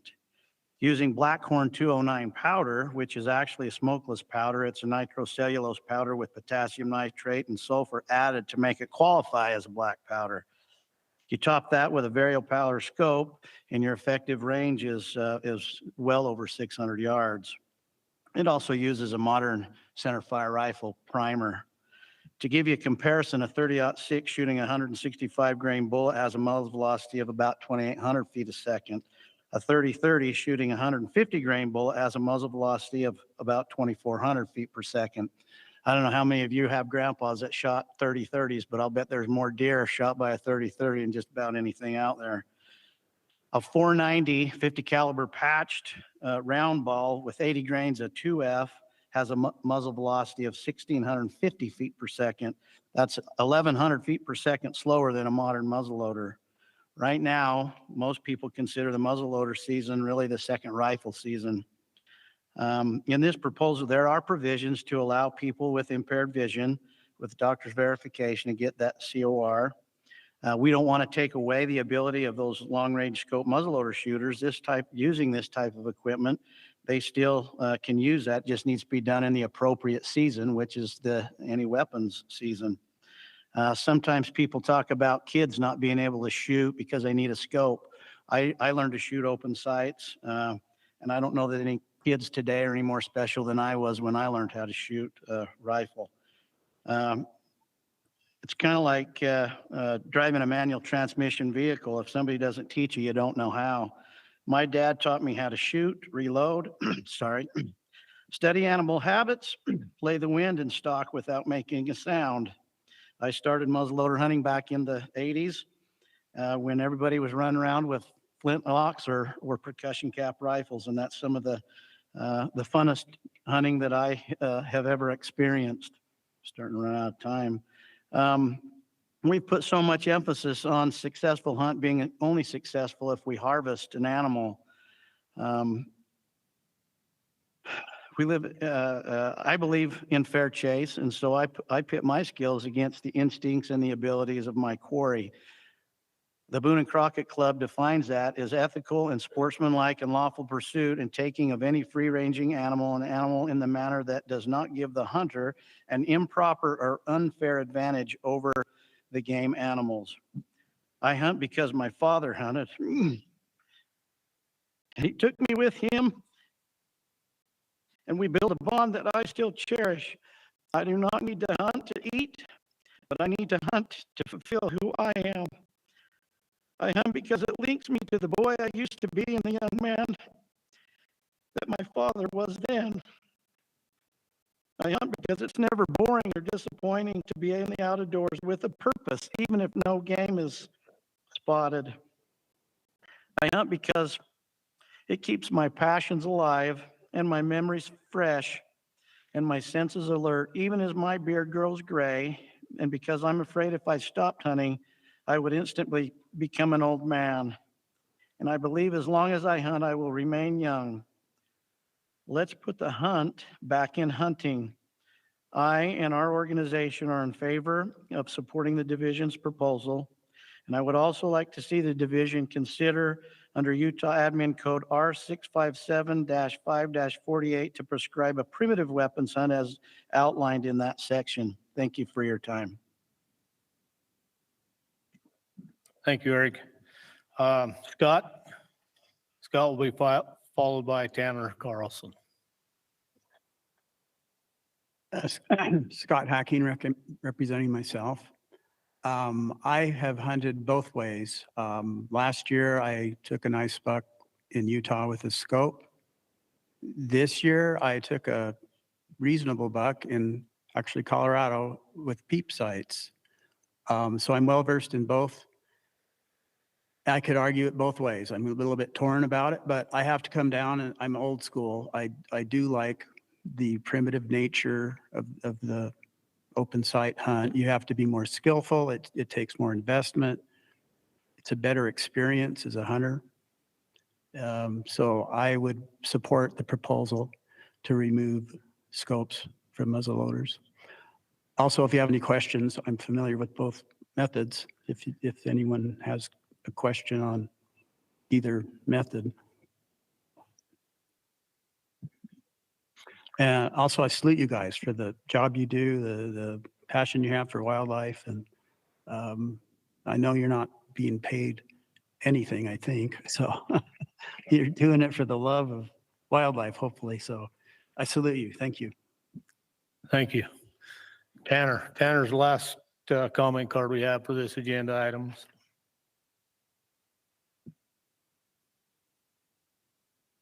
Tanner Carlson with Sportsman for Fish and Wildlife.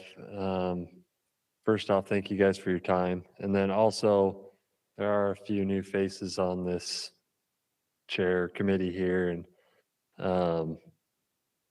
SFW gets together as our committee chairs come together and we discuss these topics when the division puts out their packet. And our committee chairs vote on what SFW and their committee members and volunteers and supporters want. And our committee chairs, all 18 of them, voted that we would be neutral on this topic with the division, taking scopes off for keeping them on. So that is SFW's position tonight, is we're neutral on this topic. Thank you. Okay, thanks, Tanner. Chris, you want to summarize the online comments for us?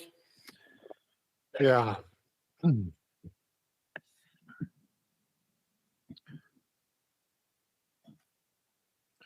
So regarding to the division's proposal, 25% strongly agree, 4% somewhat agree, 4% neither agree or disagree, 6% somewhat disagree, 60% strongly disagree. And some of the comments you all received, I'll just summarize this real quickly. 9 people in their comment just said, I oppose the proposed changes to muzzleloaders. They said there's no valid reason for the change. 3 people opposed the changes that were presented regarding compound bows. 3 people had concerns about scopes and impaired vision. There was support to allow muzzleloaders with 4-power scopes, Also, several people wanted 1-power scopes. This point was brought up roughly 10 times. And that's that the success rate with muzzleloader with scopes is about 2.6%. I think that was from the presentation. And it's negligible, and so it doesn't warrant the change. There was 8 people mentioned that they felt having scopes on muzzleloaders actually reduced wounding loss and reduced mistakes. 4 people said they want to eliminate optics on muzzleloaders. Someone said that bow hunting equipment has advanced over the last 10 years and additional restrictions are needed. 3 people mentioned that just because other states do it doesn't mean that Utah should do it. That's not a good enough reason. One person said that if you look at all states, not just Western states, most states allow muzzleloaders with scopes. And 2 people mentioned that technology has impacted all hunting methods. Why are muzzleloaders being targeted? Okay, thanks, Chris. As we go through this, there's kind of two parts to this. The scopes on the muzzleloaders, the arrow and bolt lengths. I think we need to separate those out. So anyway, we'll open it up to discussion from the RAC.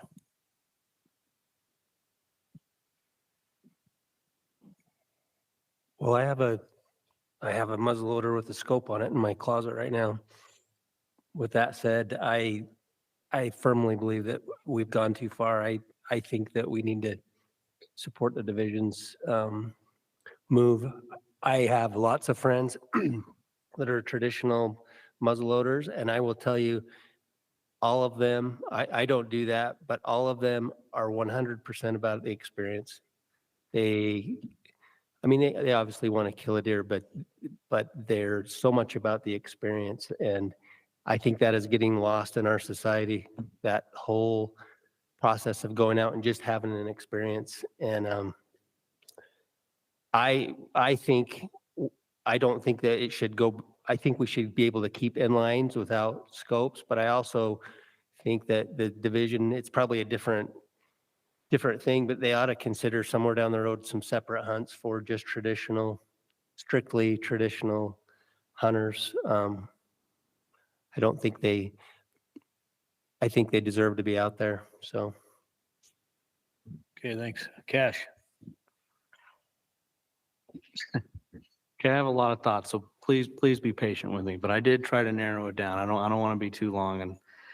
And so I need some help from my fellow RAC members and maybe the division in trying to understand what the problem is that we're trying to address. So I've heard a lot from the emails and the other RACs and things. I've heard a lot. And so maybe let me just pick through some of the ones I've heard. So the first issue is we want the muzzleloader hunt to be distinctly different from the rifle hunt. And so we feel that either the only way or the best way to go about this is simply to remove optics. So that is a proposal that affects the majority of our current muzzleloader hunters. And I find it pretty impressive to say that the only thing that makes a muzzleloader too much like a rifle is a scope. Not ballistic tip bullets, not synthetic powders, not large rifle primers, not those things. Those don't make it too much like a rifle, it's scopes. That's hard for me. And then maybe another comment as well, our primary concern is that muzzleloaders are becoming too successful and people can shoot too far with them. That's what the issue is. Okay, is removing scopes the best method? We got muzzleloaders out there using large rifle primers. The ones that can shoot these 600-yard plus distances, be better than a 300 Win Mag or whatever, they are designed in a very specific way to use very specific components. And if you don't follow exactly what you're being told, it won't do it. It won't do it. So I guess my point is on this topic is that if the issue is the muzzleloader is too much like the rifle or it shoots too far, I personally do not feel that this recommendation is adequate. It does not adequately address that issue. So then let's move on to another one that we talk about, which is biology. I don't necessarily feel the division is here tonight pushing that biology is being negatively affected by scopes. I feel that there are many others who do. We didn't find that in the survey. The committee showed us that there's maybe a 2.4, 2.6% increase, and that's negligible. They also, and I think this is really important, did not say that our best age class is being disproportionately affected by scopes on muzzleloaders. They didn't find that either. So if we're harvesting too many deer, and I know we're having a conversation earlier about what can we do to address that, there's already a check and balance in place, which is don't issue as many permits. If that's really what's happening, we'll cut tags. So the other issue I have with the biology discussion is that somehow there's this idea out there that if we regulate a minority tag holder, which is muzzleloaders, they get 20% of the general season deer tags, they get 20% of our limited entry bull elk tags. If we regulate them, somehow our deer and elk herds will be saved. If you want to see, I agree, there would obviously be some sort of effect, but what is already seen is that when you gave the minority tag holder group scopes, you had a minority increase in tag harvest. So if you want to see something that's substantial that'll make a difference, you probably need to regulate the group that has the most tags, which are rifle hunters.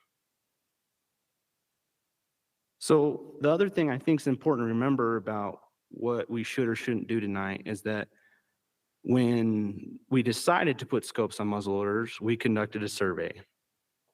And the survey said the majority of our sportsmen were in favor of it. The division is on record in many public statements at that time saying, one, the majority of our sportsmen support scopes on muzzleloaders, and two, we do not believe that there will be a substantial biological effect. Here we are 7 years later, and both of those statements have held true.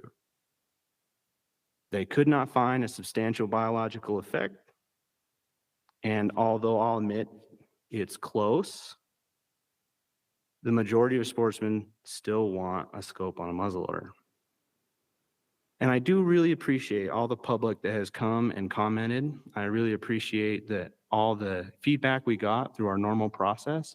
But again, as Chris pointed out, the majority of our respondents who, if they couldn't be here tonight, for whatever their obligations may be, certainly had an opportunity to give us a personal message about their feelings. The bottom line is that when we go through that, again, the majority of the people in this region that wanted to take the time to care are not in support of the recommendation.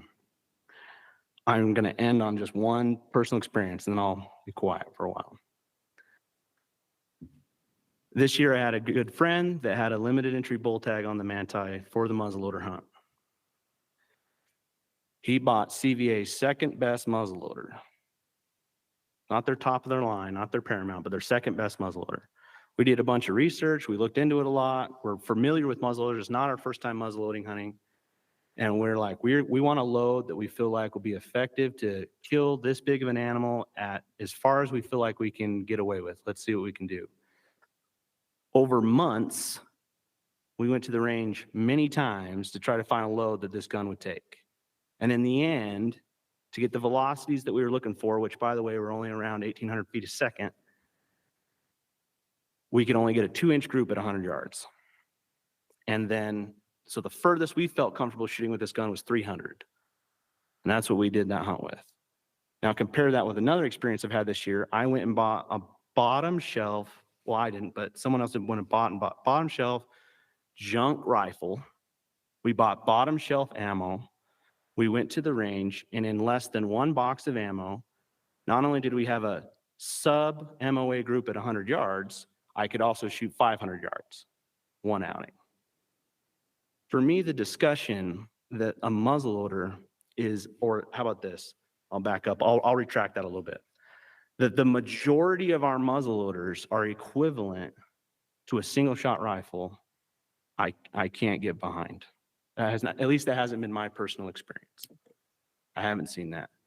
And so I have a lot of concerns with this proposal, but I'm definitely willing to be shown some light so I can better understand what is the problem and does this proposal appropriately or adequately address that problem. Thanks, Josh. I got some comments and maybe this will help Cash as well. I was very torn back and forth with this issue. I was not on the RAC 8 years ago when we decided to allow the variable power scopes, but I was sitting right out there in attendance. 3 of the 5 RACs, including this RAC, voted against allowing that. The board voted to allow it. And so, you know, we didn't want it back then, the majority of the RACs at least. And, you know, we told them, okay, you can go ahead and use variable power scopes. So a lot of people went and invested pretty big money. Now, here we are 8 years later saying, just kidding, you can't use them. So I was very torn. One thing that you said that I really disagree with, and you said that it's easy enough to just cut tags. That's 100% against what we're trying to do here. We're trying to provide more opportunity. So cutting tags is absolutely the last resort. Talk about only a 2.6% difference in success rate. I don't know the exact numbers. I don't know what that equivalates to, but if it's reduces the harvest by 20 or 25 deer at a 30% or 25% success rate, that's another 75 tags that we can provide the public for opportunity. So I do see a benefit to that.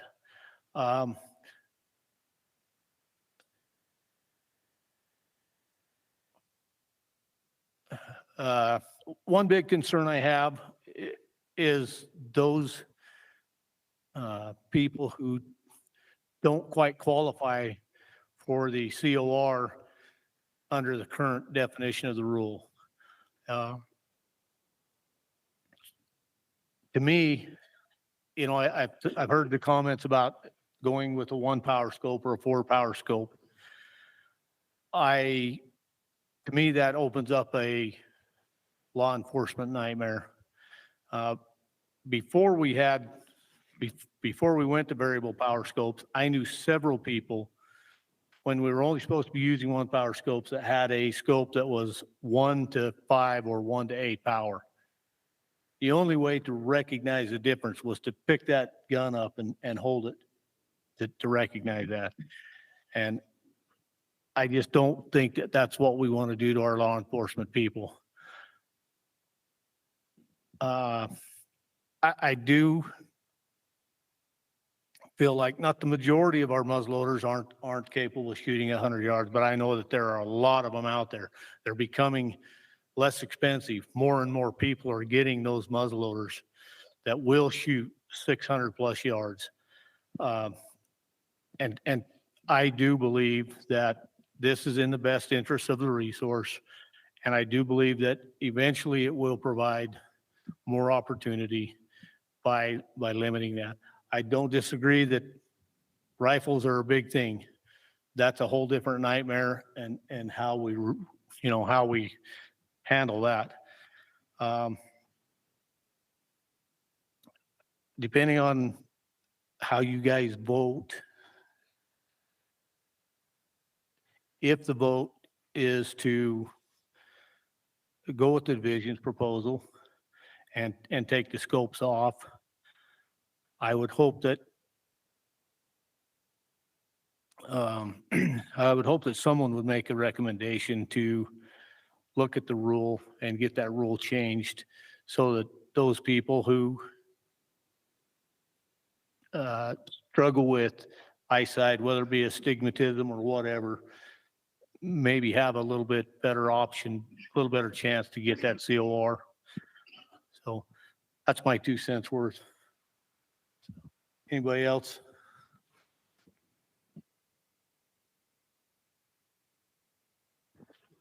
I've been giving a little thought to Cash's comments, and I think that if the goal really is to take it back to, I mean, the reason the muzzleloader hunt was given its own season outside of rifle was because it's considered to be more primitive than rifle hunting, right?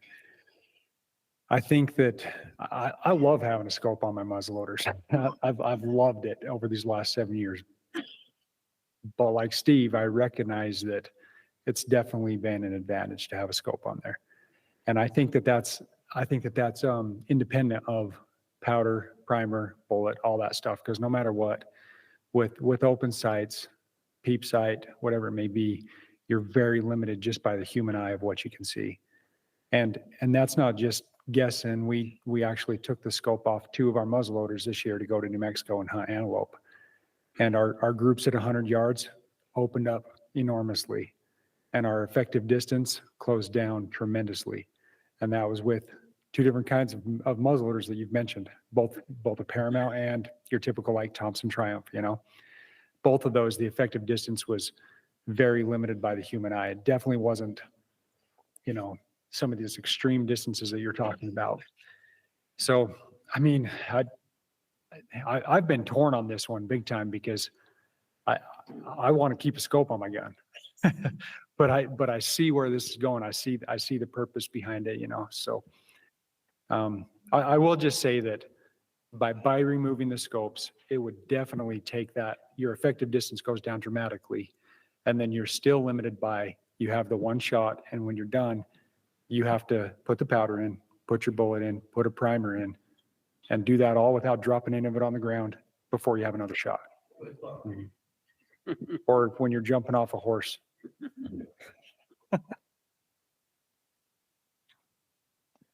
I've been here at this rack and talked about how I don't like scopes on muzzle loaders, but I also kind of want to break, we kind of created these hams hunts as a different way to provide that experience. So now we're kind of going into that territory of, well, we made these hams hunts, but now we're going to take this same rule and apply it over all the muzzle loaders.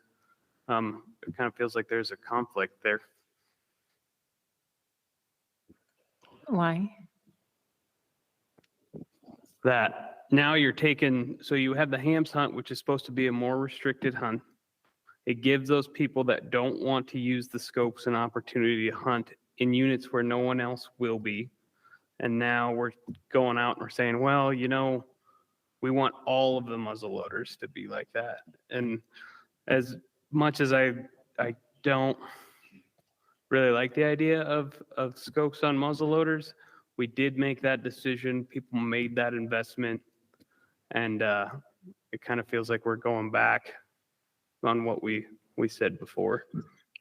One point to that, Charles, I guess I would make is that those hams hunts are a very small number. They're a limited entry hunt, very small number. We're talking about general season here. So I get your point, but to me, it's a different kind of comparing apples to oranges. So Cash? I said I'd be quiet for a little while. So I really appreciate the feedback that I'm getting here. It's helped me understand. So again, I just want to throw a couple more thoughts out there. So again, if we're concerned about what muzzleloaders are doing today, is this again the best way to go about it? I do appreciate what you're saying. You can have the nicest muzzleloader there is, but if you take a scope on it, it really narrows down what you can do with your eyes. I agree. I mean, I'm sure there's some people in here that could talk to us about those, some very effective open sight systems that are able to shoot a long way and have done a long time. But I mean, again, the most effective rifles that shoot the furthest distance are less than 50 caliber. They're 40, they're 45 caliber muzzle loaders. If you regulate those, we regulate a minority of people instead of majority. If we get rid of large rifle primers, it's a minority instead of majority, right? We can get at these issues of shooting too far or being too effective in other ways that don't affect the majority of our hunters. I don't know. I guess my point is this. This feels like a recommendation where, and we can all relate to this. Maybe it's a place that we all love to go practice shooting our rifles, and people just haul all their trash out there and they leave it all up and they don't clean up their brass and shells. And eventually one of our federal agencies come in and just shut that area off, right? And so because there's a few people who can't seem to do the right thing, everyone else gets regulated. And I feel like that's the conversation we're having here. And the other thing, I mean, again, this is, I know, a wild one, but can I just throw it out there? If the issue is how far we shoot, then let's go ahead and regulate it. This body and the division is willing to propose and throw rules out there all the time that are incredibly difficult to enforce. We had a recent discussion just this year on, hey, if you shoot at an animal, you've got to walk to where that animal was and verify that you did not hit it. That was a proposal that came forward this year. We do not have enough conservation officers ever to make sure that that happens, even half of the time. Yet we brought it up, we talked about it, passed it, went on. So again, if the issue is how far people are shooting, then pass a rule that says you can't shoot more than 200 yards. And everyone laughs at that. Well, that's ridiculous. How are you going to enforce that? And my point is, we do it all the time. We pass rules all the time that are incredibly difficult to enforce. But if that's the issue, then let's make a rule that addresses the issue, not make a rule that we say, hey, we think if we get rid of this, it will fix the problem we say we have. Just make a rule for the problem. That's just another feeling I have if we want to talk about recommendations. And I agree with you. When we get to rifles, I don't know what we're going to do. So do you want to set a precedent now and say, well, let's say muzzleloaders are 2 and rifles are 6, and it is what it is in the state of Utah? Again, I know it's a wild one, but I'm just saying, coming back to my original point, does this proposal adequately or appropriately address what the problem is? Thanks, Cash. Any other comments? I just had a comment, which is I really appreciate the idea of having limits on these types of hunts, and I think that's important. As a non-consumptive person, I do worry about ethical shots and wounding animals.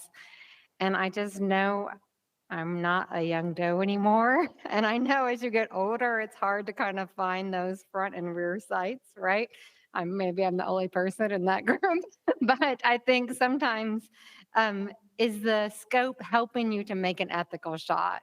And with some people, maybe it's not shooting out further, but maybe it's being able to like really check the animal, especially as your eyes get worse. And I worry about a little bit of ageism and potentially with a technology committee, that might be something that younger people would be more engaged in, right? And I worry about, are we representing the demographic of the broader hunter?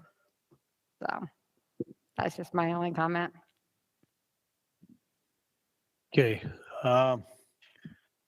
No other comments. Let's open it up for a motion.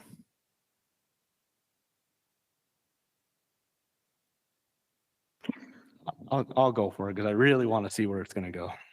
I would like to make a motion that we reject the division's proposal. Okay, we have a motion by Cash to reject the division's proposal. Do we have a second on that motion? Can I ask a question on the motion?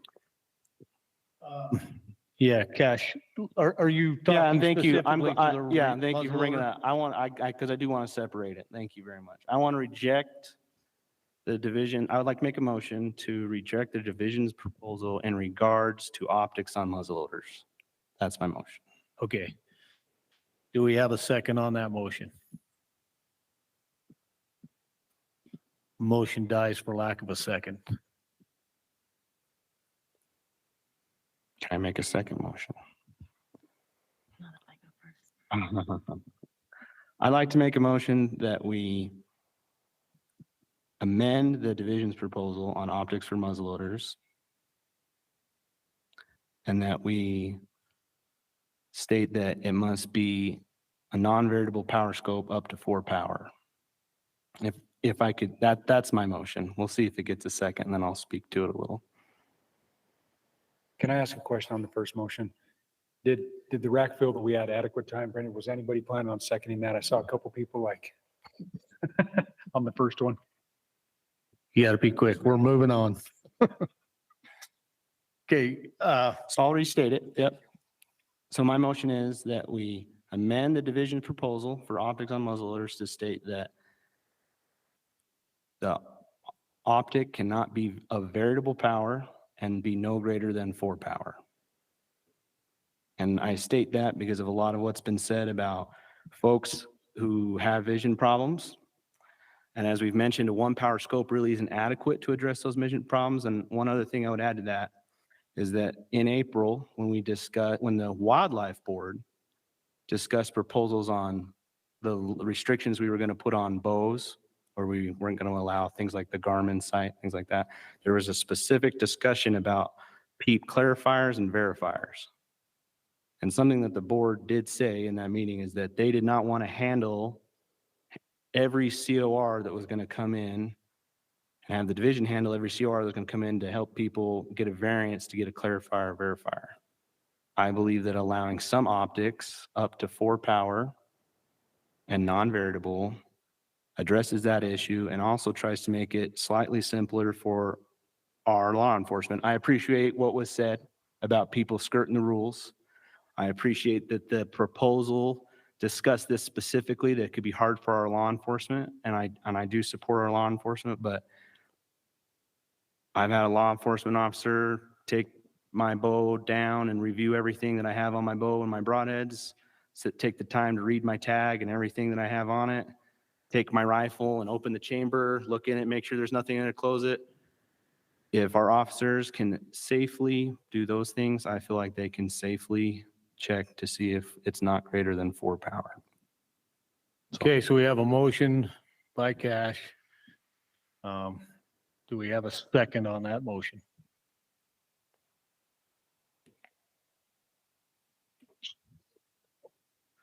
Motion dies for lack of a second. I'll say this, Cash, I was like 0.2 seconds away from giving you a second on your first motion. So.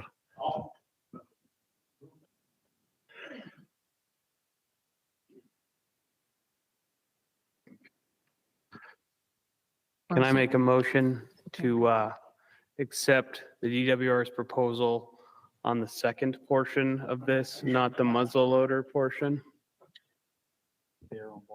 So accept Arrow and the, bow length. accept the division proposal for removing the restrictions on arrows and bolt lengths. Yay for. Okay, we have a motion by Charles. We have a second on that one. I'll second that motion. Seconded by Sunshine.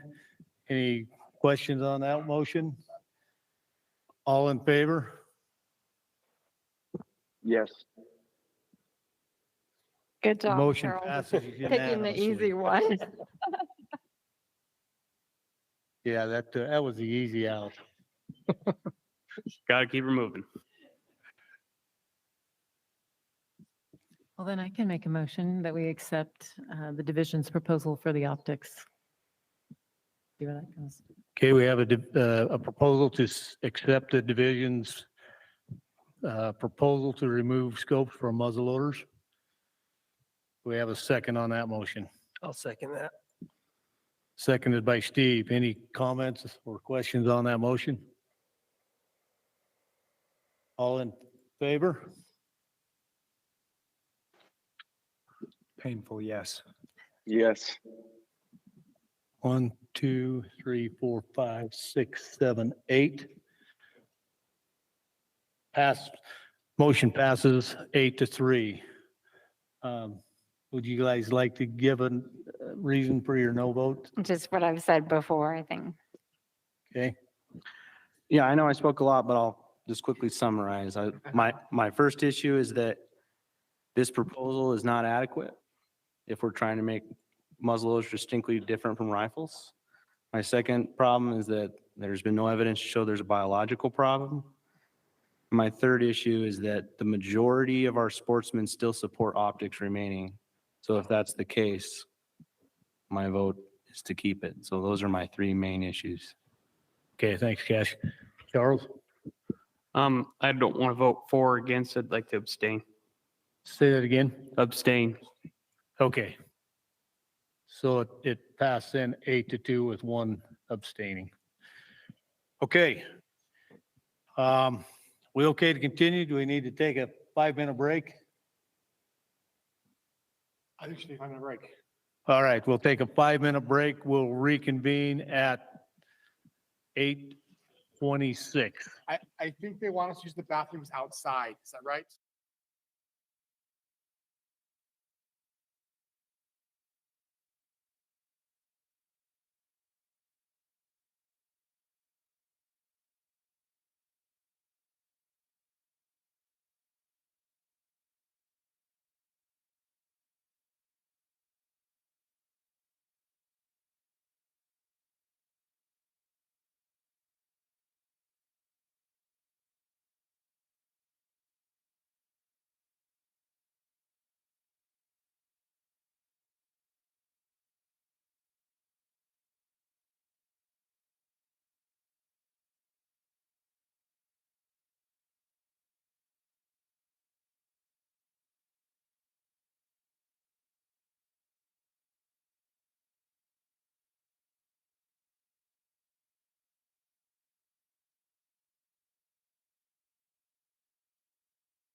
welcome back. We will move on to the next item, dedicated hunter program. We have Brian Christensen, who is on virtual online. Give Brian a little chance to summarize the proposal there for us. Brian? Yeah, let me check, make sure you can hear me okay. Yeah. Okay, excellent. I appreciate being able to do this online. I do miss the opportunity to be there in person and visit with all of you.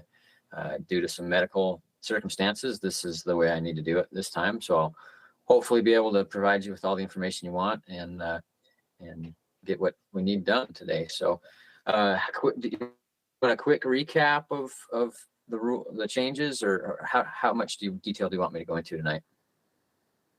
If you could just quickly run through the big changes, that would be great. Okay. Okay.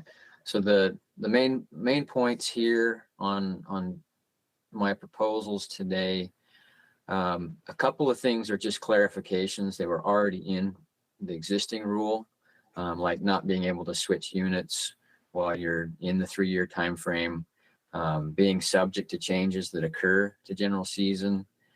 Those two things were already in rule, but we felt like they needed a little bit more language to just clarify what that really means, even though they already existed. Another part was the service hour requirement. Right now we require 8 hours the first year. We're proposing to change that to 6 hours the first year, and that is based off of public input, dedicated hunter input, wanting to relieve a little bit of that pressure up on that first year. The 1-year extensions, this is for dedicated hunters that are applying for the limited entry deer permit and happen to draw that in the big game drawing. It's quite a process now to have a 1-year extension under the current rule, and our proposal is to make that an automatic. As soon as you draw that, we know who you are. We'll just add 1 year to the 3-year time frame, so they still all end up with a 3-year dedicated hunter experience. The harvest reporting, it requires right now, and for years we've always turned in paper permits, and with harvest reporting becoming mandatory anyway, and the potential of e-tagging coming up, electronic tags, we thought this was a good time to convert that over to an electronic reporting process as well, and just make that a whole lot easier for a lot of dedicated hunters. Then the last little bit is the changes that apply to if the weapons restriction and the antler point restriction go into effect, depending on how that hunt structure portion pans out with the board. This portion of the rule that I have proposed really deals with what do we do with dedicated hunters that draw one of those or are already in one of those units that are affected by those two types of restrictions. And if that part of the structure doesn't pass through the board, then this little portion of my rule would also not be necessary. So that's basically my overview. If you have questions for me, I'm happy to answer the best I can. I do have a question. Is there a concern? There is for me, with hunters not having to turn in their physical tag. They could harvest a buck and basically just be dishonest, and in their harvest report say they didn't harvest one and get a tag every year. Is there a way to mitigate that? And is there a concern from the division regarding that? I'd say that's always a concern when a hunter is going to be dishonest, and that's not a good situation, and it's also a risk that the hunter is potentially taking, that if they are caught doing that, reporting not having harvested and having harvested, that's a big deal. That potentially can have them booted from the program. It can carry some pretty severe consequences because essentially it's an act of fraud to obtain a wildlife permit. So that's kind of a big deal to do. I think, as I've listened to others and the concerns about does paper prevent the potential for somebody to be dishonest? And my honest answer, my true answer to that is that I don't think it really does. I think it makes it a little bit more complicated for somebody because you got to turn in the permit. But if somebody's really truly going to be dishonest, they may just choose not to cut their tag or not to notch their tag and take a chance getting back to the truck. There are ways that people will find to be dishonest if they're determined to be dishonest. What I kind of think we could do to mitigate that would be, maybe when we deploy this opportunity to report electronically, that we do some outreach, some real education to the dedicated hunters and remind them that this does matter, and doing it falsely is potentially a wildlife violation, and hopefully that will help. Also, that I still believe that there are a lot of people, a whole lot of people in the program that are fully honest and want to do it the right ways, and that this may actually make it easier for them to make a good decision and actually turn in their reports quicker. We see permits come in, a year or two after the hunt, up to the third year before they're getting their third permit. We'll see permits from that first year show up, and it's it gets forgotten. There's quite a bit of that process that it'll be nice. It would be really nice just to go online, since they're going to have to report anyway, to not have to do a second type of report that would be mailing in a permit as well. Okay, just to follow up, is it possible with that harvest reporting to require them to take a picture and attach that to that report, a picture of their uncut tag? Is that an option? That's something that is being talked about. I've just started getting involved with the groups that are developing the harvest survey and the electronic tagging processes, and I've just started getting to be involved with that. And it's a discussion that is occurring. Would it be possible for us to do that and collect an image of the uncut tag? Now, keep in mind that may only be 1 year. We might just have 2024 with paper permits. If the electronic tagging goes into effect in 2025, then taking a picture of the permit won't matter anymore in most cases. So potentially, my answer is maybe we could do that, and it's definitely being talked about. Okay, thank you. Sunshine? I just had a question about the percentage of dedicated hunters that buy out their time. I think you mentioned that at one of the other RACs, but I just was curious at what that was. Yeah, every RAC has asked that question, so I'm glad you did too. I did some more digging today. In the past few years, what we've seen is a pretty good jump in folks buying their hours, and it's exceeded 50%. It's the 55%, depending on the year, are just purchasing their hours directly. I did a rough report today, because the way my reporting inquiry works, I have a hard time teasing out certain things like donated materials, fencing, things like that from the service hours. I have to get that from a little higher level inquiry process. But it still looks like it's just above 50% that are buying their hours. This year was going to be a little higher because of that purchase hour fee increase, and so definitely it went up a little bit. And I just wondered where the money goes when they purchase their hours.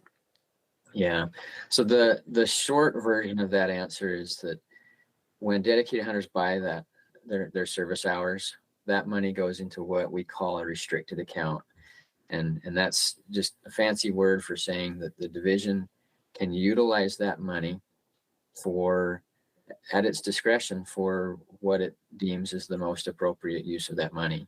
Whether it's a habitat project or whether it's, some other need that the division has, it becomes available for that type of thing. And there are costs to the program, to run the program, and some of that money will go to those costs.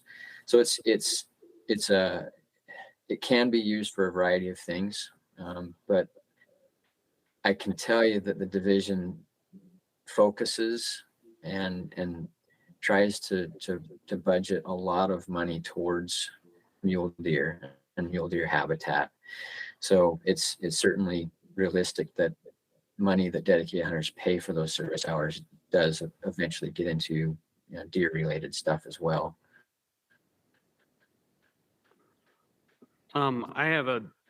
So as presented, this might not be relevant, but I've looked at some of the dedicated hunter hours for the Southeastern area, and most of the hours are things like purchasing equipment for the DWR. There's not many actual projects for people to jump on.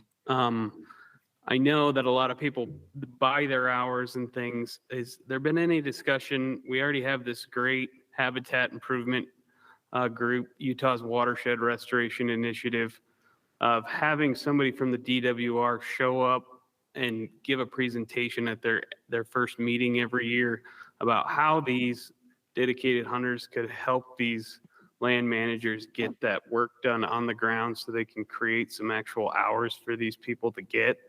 I'm sure a lot of people buy their hours because they're just not available online. Yeah, specifically talking about the Southeast region, there are, I won't disagree that the proportion of habitat related projects is different from region to region. As an example, the southern region, they host a variety of independent projects where we could have unlimited numbers of dedicated hunters out planting bitter brush and working on pinyon juniper thinnings, things like that. So depending on what part of the state you're in, it lends itself well to certain types of projects and certain times of the year. With the Southeast region, there are some things that come up habitat related, and often the quick answers for some of these projects is project needs. It's material needs and support for other programs, especially some of the law enforcement requests they've had to kind of help their officers do their jobs, more efficiently. So I won't disagree that you're seeing lots of those donations requests. I do anticipate those are going to be minimized next year. In part because the cost of the donation is valued at that $40 an hour, just like buying out the hours. And that in itself is going to thin out how much people want to do those types of service hour credit options. And we are definitely shifting into a little bit different realm of how we're arranging for on the ground projects and trying to be more involved with that WRI process. I'm still learning how that all works. And as I understand, a variety of those projects that go through WRI do end up getting contracted out to organizations that have equipment and staff and others that can do some big stuff. But I think there certainly is room. You make a very good point. I think there's definitely room for us to be more involved with WRI or similar types of project planning on a larger scale, and I'll look forward to that this coming winter and spring. see how the dedicated hunter program can fit better into those larger scale projects. 'Cause I think you're right. It would be a- Yeah, just a knowing benefit to about everyone. the program, WRI, the DWR holds a lot of cards as they do a lot of the contracting and project administration. I think that putting forth some sort of benefit, maybe on their ranking sheets or something to include dedicated hunters, could help more people earn those hours instead of buying them.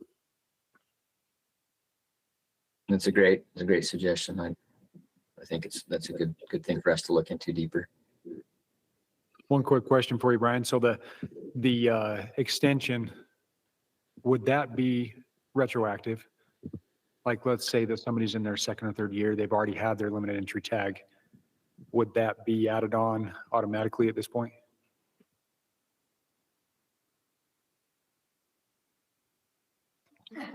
We may have lost connection. Yeah.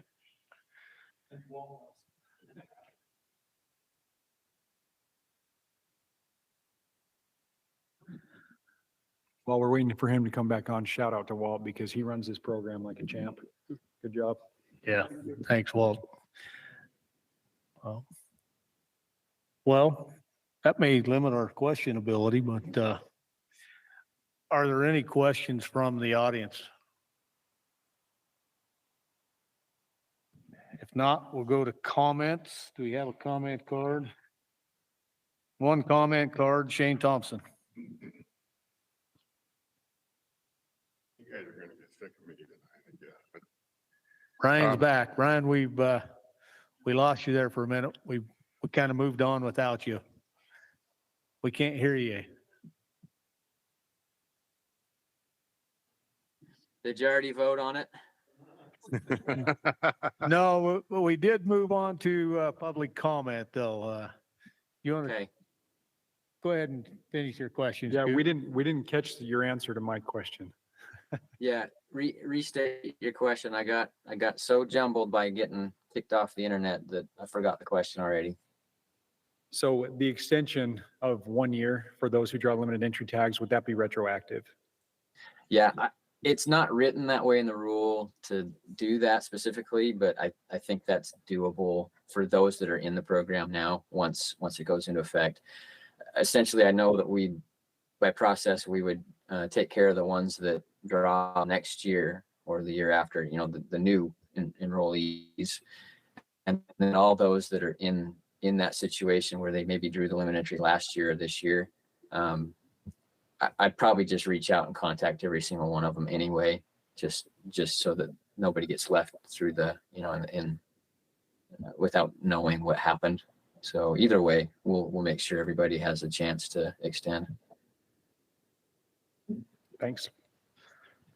You have to be able to draw a tag for that to happen. So, Yeah. which I didn't draw a sportsman tag again this year. Thanks for that, Colby.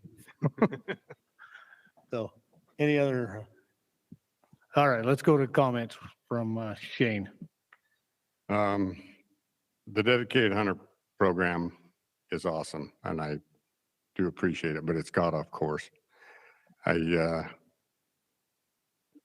sat in a basement back in the early 90s and helped design this dedicated hunters course, and it's so far off of where we got.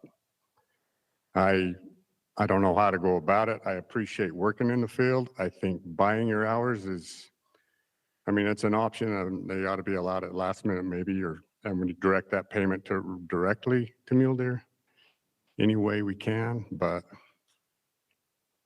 as a dedicated hunter, the rule and the definition was less harvest and more ethical hunting and set a standard of what we are as out in the field, be an example, and work hard to enhance our deer and our wildlife. And I do enjoy working with these guys, and there's got to be more projects put out there. I understand the limited on projects, and it is a tough course to manage,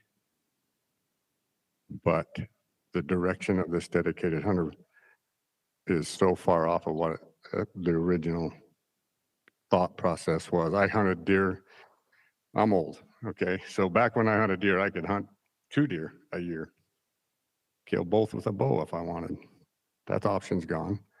Dedicated hunter was started to give me more opportunity to go out and find the buck I wanted and spend more time in the field, which we could do as a kid. When I grew up, we could do that. I might be getting off course here, but I think if we're going to continue this dedicated hunter program, we need to really look at maybe having the deer committee look at readjusting and refocusing and getting our dedicated hunters back on course of what it was originally designed for, and truly going at what we can do to enhance our wildlife and our mule deer. That's what the true rule was. Set a standard, work in the field, get involved with the division. There's so many projects we can do, collaring deer, transplanting deer, maybe Justin someday again is a great option. I'm not ever gonna let that die, but I really think we ought to look, our deer herd cannot afford dedicated hunter right now in my eyes.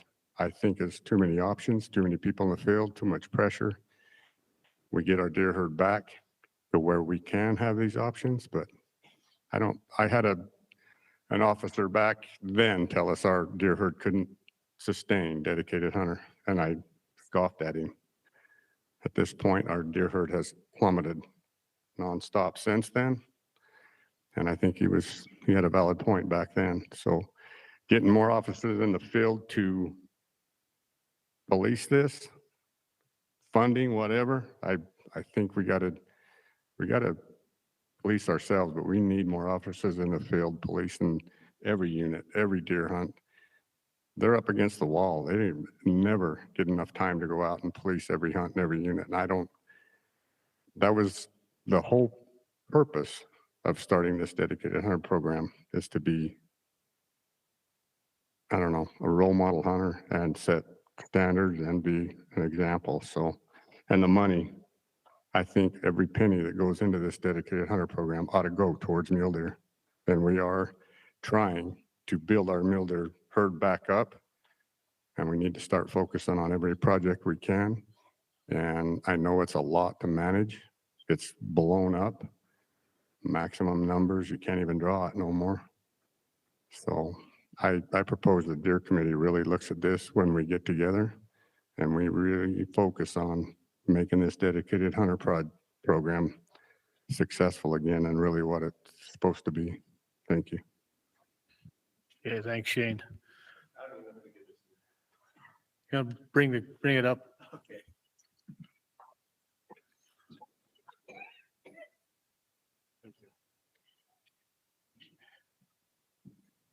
Zach Robinson. So just a couple of things. I don't know who was talking about the hours, not being able to pick up hours. I'm not in the program. I've been in the program several times, but I haven't been lately. My daughter is though, and we ended up buying her hours because of lack of options. So one of the things I did realize was there's also a lack of enforcement in the 9-mile range.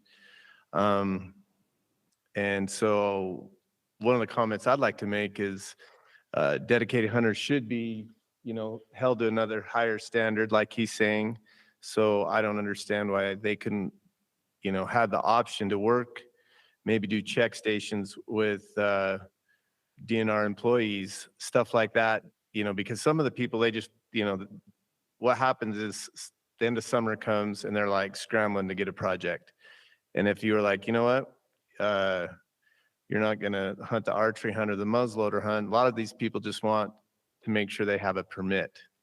So if these people were able to be like, out in the field, the projects were extended through the hunting season, say, and they do a check station at the bottom of 9 Mile Canyon, where actually it could be somewhere where you would actually see somebody that might have a deer rather than in Spanish Fort Canyon, where you've got blocking traffic and everything.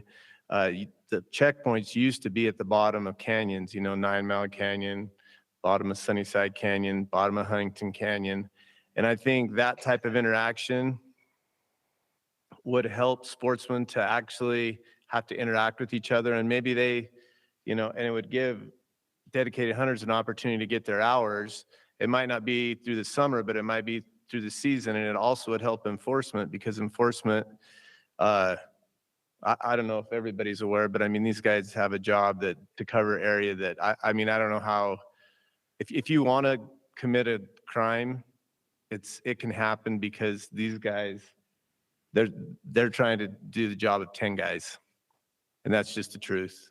So I think at the end of the day, we basically need to think about one other thing was the dedicated hunter program also used to have, and I'm pretty sure I was in it in the beginning. I think you had to take an ethicals course like every year, or at least to be in the program, you had to take an ethics course. I don't know why that's went away, but I think every hunter should have to take an ethics course before they get a license. I don't know what, because there's a lot of unethical things that go on. And I know that a lot of people, I know a lot of people are filling out their children's to get their first permit, stuff like that. We went away from doing hunter safety, and I don't know why we're going away from all that. I think education and ethics where it's at, not long range weapons and that type of stuff. Anyway. Okay, thank you. Chris, you want to summarize the online comments? Yeah. You have a question? I do. On this dedicated hunter program, I mean, I have some projects, but a lot of these hunters are early in the year. They don't want to come and do these projects until they find out if they draw out or not. So is there something where we could bank hours for those guys so they could have their hours? Well, maybe that's a question you can answer. You're our local expert.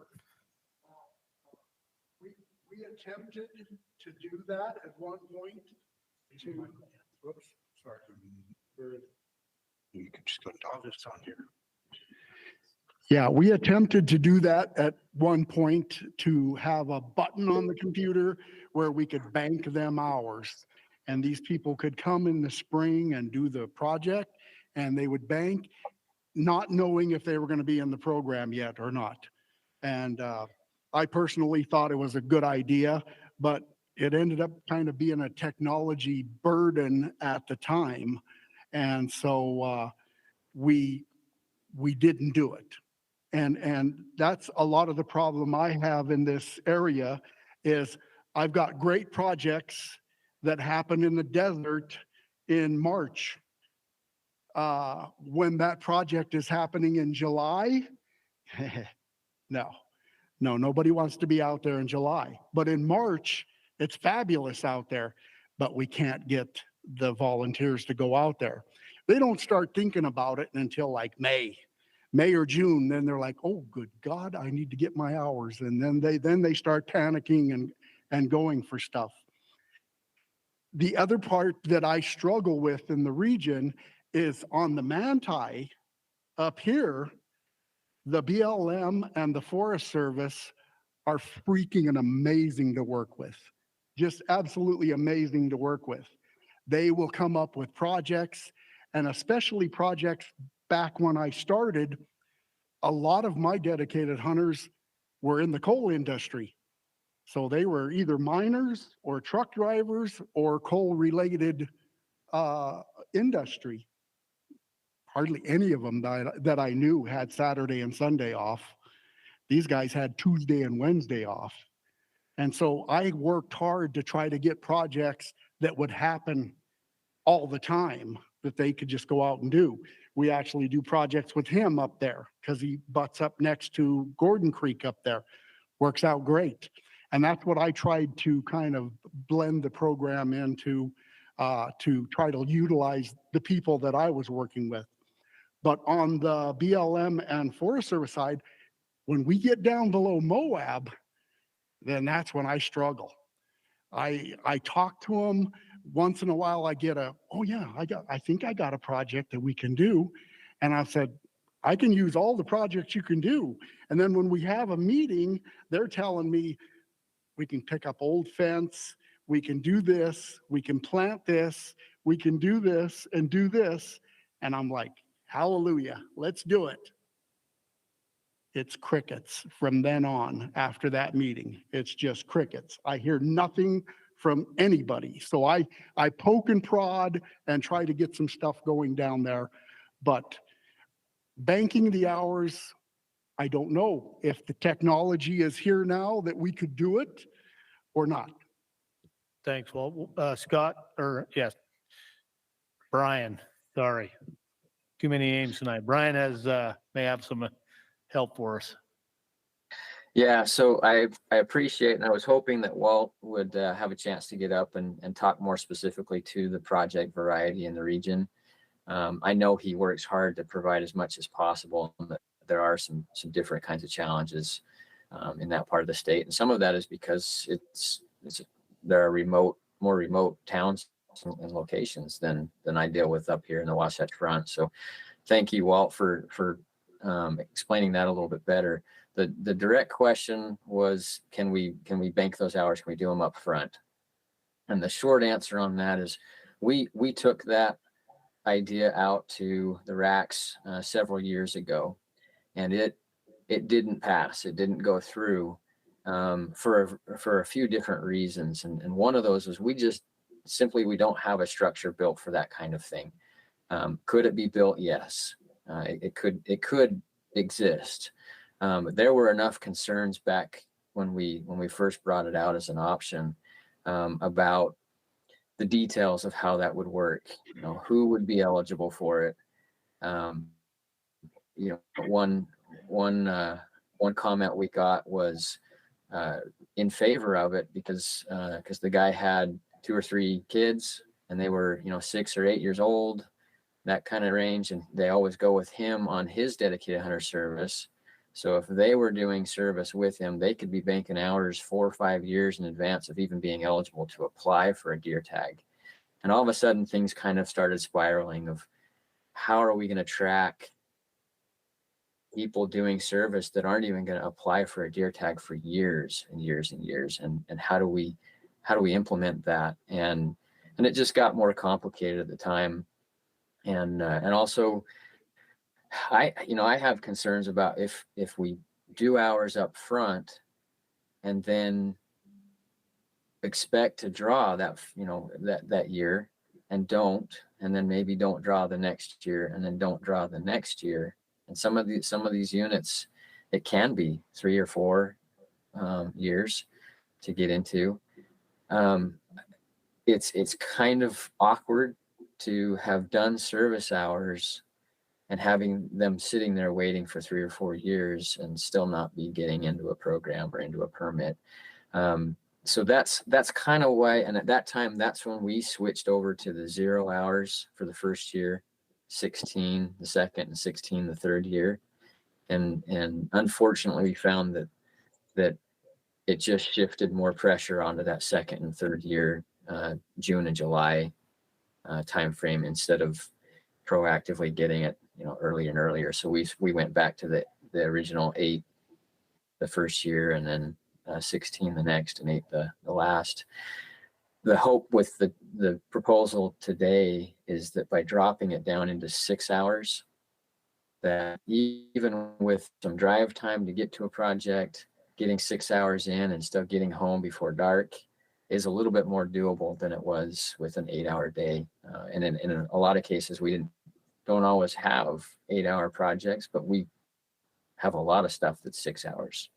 So that's our hope, is that this 6-hour option can maybe fill the desire for doing hours up front, and then get people through that first year, and then hopefully that second year they're looking at projects in February and March in some of the warmer climate parts of the state. I hope that helps kind of answer why we've talked about it. Certainly like the idea, but that it is a little more complicated than just throwing out as an option right now. Okay, thanks, Brian. Okay, Chris. Okay. Let's see here. a question about whether they support our proposed rule change for the dedicated hunter program. 16% strongly agree, 21% somewhat agree, 42% neither agree or disagree, 5% disagree, and 16% strongly disagree. And we just had a few comments people wrote in. Someone said, please require the unnotched paper tag to be returned. And then the other comment was they support the division making it harder to join the dedicated hunter program.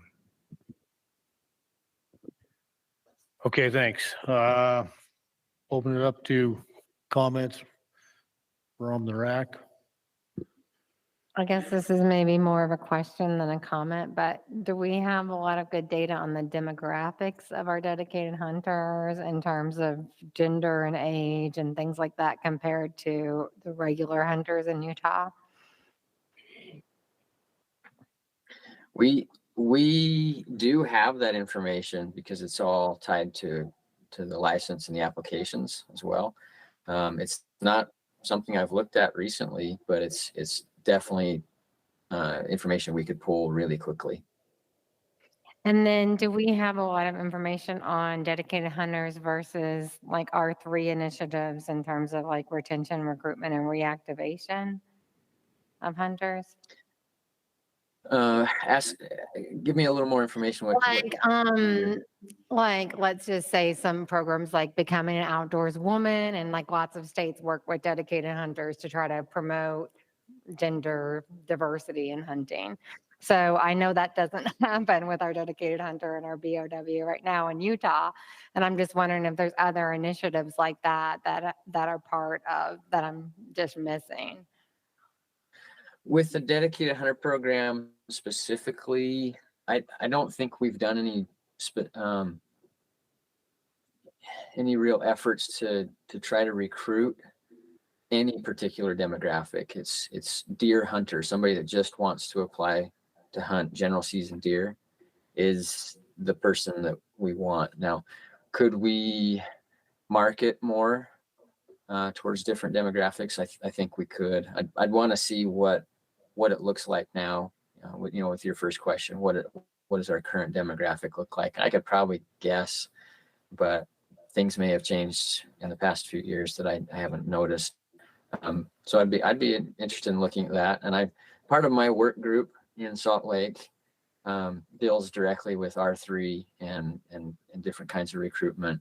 I know Becoming an Outdoors Woman is a program that's being kind of revisited again, and some of those things. So yeah, I'm glad you brought that up, that maybe the dedicated hunter program has not taken advantage of opportunities to recruit different demographics. Any other discussion? I do have a comment, real quick. I'm a current member of the dedicated hunter program. Have been for a few years. I have never had a problem finding a project. Walt's done a good job, and he's right. I mean, several of my projects have been with the Forest Service. They're great to work with. There's opportunities out there if you look for them. I kind of struggle with the fact that people say there's no projects and just want to buy out. That's not what the program's about. So just my 2 cents. If there's no other comments, Charles, go ahead. Yeah, Sir. I'd like to go back to what I said before and see this program be portrayed at these Utah Watershed Restoration Initiative meetings. Maybe give a presentation at next year's kickoff meeting in each region. There are projects out there, but there are thousands of hours that can be taken advantage of just through that one program. That program is run through the state of Utah, so it's an in-house thing that we can really take advantage of. Okay, thank you. We'll open it up to a motion on the item. I move to accept the proposal as presented. Can I amend that? Was it possible to say with the addition of dedicated hunter presenting and collaborating with both WRI and becoming an outdoors woman?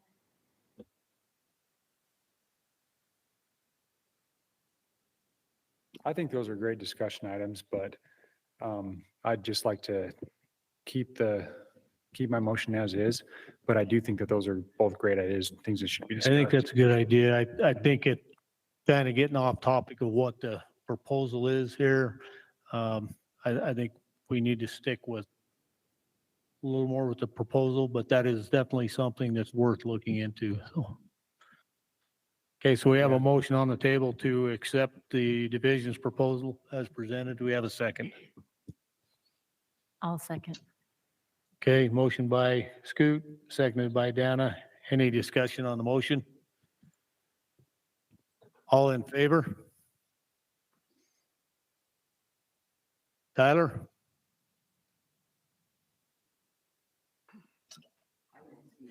We may have lost Tyler. Okay. Okay, motion passes unanimously. All right. Next agenda item, the LOA rule amendments. We have Chad in the hot box now. Go ahead, Chad. Yeah, you get me for a few, but I'll just go over this real quick, just a little bit of a refresher and some updates. So the landowner permit rule was something that went through last year, got approved by the Wildlife Board. As we've had a chance to look at that and reflect on it, there's a couple changes that we'd like to recommend to even improve this a little bit more. A lot of this went with a lot of discussion with landowner groups to come up with some compromises that we feel are good compromises. So the first two changes have to do with limited entry. So the first one is on our option number 2, that we remove the public access part of that. So the LOAs on that one stay on private land. And since they're staying on the private land, we wouldn't require a public access on that. The other one on limited entry units would be, so those landowners that are not part of an LOA, that they'd be able to put in for a drawing for up to 5% additional tags in that unit. One thing that wasn't in the packet that I want to add in is that would say that there's a minimum of 1 tag per each species, per each unit. And then the last one has to do with the general season unit. With the changes that we made this last year, there was a lot of units, mostly in southern Utah, that we just really didn't have the tags there that they were used to, and just needed a bunch more. So we are recommending that there's 10% additional tags that can go to those units. And that's for if they stay on their private land. We feel like that will help alleviate some of those issues there. And then just one clerical thing. This is, I'll read the whole rule, but it might not make any sense. But in R657-43-95 CII, we'll remove the phrase any public land, just to clarify that. And yeah, I'll take any questions. Okay, any questions from the RAC? Cash. Hey, Chad. You always have to go last. So with the current way the rules are written for the draws that we do have, and then also for these new draws that we're proposing, do the applicants that either purchase a permit from the LOA or draw on one of these other drawings that we're talking about, do those people incur any kind of waiting period in the public draws, or do they lose any points in any of the public draws? No, the way it's proposed, they won't. I have a question with the 10% increase in tags. Correct me if I'm wrong, but I believe that the LOA tags, don't they come out of unlimited entry? They come out of the total number of tags for that unit? That's what I've been saying, but I was corrected, and they're actually additive tags. So all of these are additive upon up and above what we have for the public. So we're not taking any tags away from the public. Right. Okay.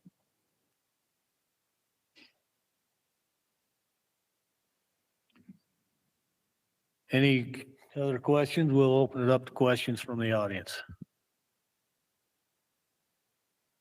No questions. We have some comment cards. Okay, we'll start with Bob Ott, and he'll be followed by Mark Shivers. Thank you and good evening, RAC members. I appreciate the opportunity to address you on this important issue. I represent the Utah Limited Entry Landowners Organization. We have over 500 individual landowners in that, and we have 13 LOAs. We have over 568,000 acres of private land that are part of this program, and it's valuable habitat for wildlife. We feel that we would like to bolster the support for the division's recommendation. This gives us an extra tool to be able to deal with issues that come up in various LOAs at times with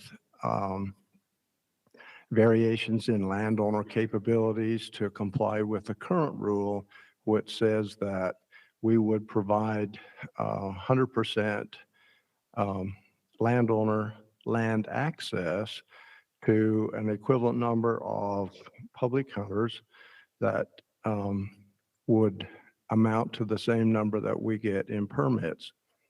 We have one particular LOA that has been working well with the division for around 30 years.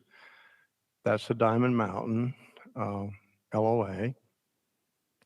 And they have an exceptional program up there with the wildlife. They have very abundant and high quality wildlife on that limited entry unit. We need to have this tool to be able to resolve the issues with some of the landowners on that unit. This does not mean by eliminating the requirement to have 100% access that the rest of the LOAs have accepted. What it means is that they will not be mandated to do that, but they can work within their organization to provide some access for public hunters. And I've had discussions repeatedly with the president of that association, and he has committed that they do have landowners that are willing to provide access, just not all of them. So this gives us a tool to be able to keep that LOA, which is a valuable thing for the wildlife in that area, for the hunters in that area, for the landowners, and even the communities up there. And so we feel it's very important that we move forward with this extra tool to be able to accomplish that. The other thing I'd like to point out is that I've often heard that one of the objectives of this LOA program is to cause private landowners to tolerate wildlife. I don't think that's a very good term. We would prefer that the landowners promote wildlife on their private lands and the good habitat that they have. And so we would like to work in that direction. That would be something that is important to us. And we find that we do have landowners, a significant number, who will promote wildlife. The last thing I would like to say is that there's only one LOA, which is the Diamond Mountain unit, that has requested this form of the proposal. All of the other LOAs have accepted the 10% or 100% requirement for access to their lands. So you're not going to see a flood of all the LOAs just all of a sudden try to go to where they're not required to provide any public hunter access. So I hope that that may have answered some of the questions you may have with respect to this. We feel it's important that this be given to us as a tool to manage the wildlife and so on in our LOAs and in those limited entry units. Thank you. Okay, Mark. And Mark will be followed by Shane Thompson. Mark Shivers, representing Diamond Mountain Landowners Association. I'm here to show our support of the LOA amendment. Having worked closely with Jay Shirley, Justin Shannon, and Riley Peck on these amendments, we feel as our LOA, as a LOA, and with talking with others, this amendment strikes a mutual balance for all parties involved. We have all put many of ours into this program with this amendment. With this amendment helps us move forward with a successful and mutually beneficial relationship for the wildlife, the public interest, and individual landowners. Our association has been on board with the LOA program for many years. We've worked closely with the division in promoting wildlife within the unit on private and public lands. With this relationship, we have successfully created a high-quality unit, and with this amendment, will continue this relationship. Our association would also like to state that by choosing option 2 in this amendment, it is not us saying that there will not be public access allowed. Rather, it's us choosing this option as the dynamic of our association of over 100 landowners choosing to allow the publicly drawn sportsmen to seek permission through the right channels. Thank you. Okay, thank you. And Shane.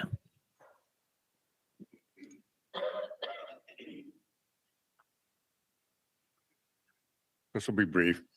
Sportsman for Fish and Wildlife does support the division's recommendation for this. Thank you. Okay, thanks. Chris, you want to summarize the online comments? Yeah. We had 11 people respond to this survey question. 45% neither agree or disagree. 27% somewhat agree, and 3% strongly agree. And then the few comments that we got. One person just said that that LOA and landowner tag should only be allowed to hunt their own private property. Okay, thanks. Open it up for RAC discussion.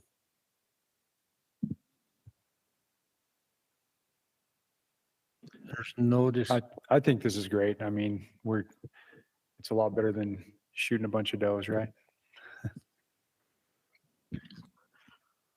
Cash. Chad, I guess I should have just asked this earlier.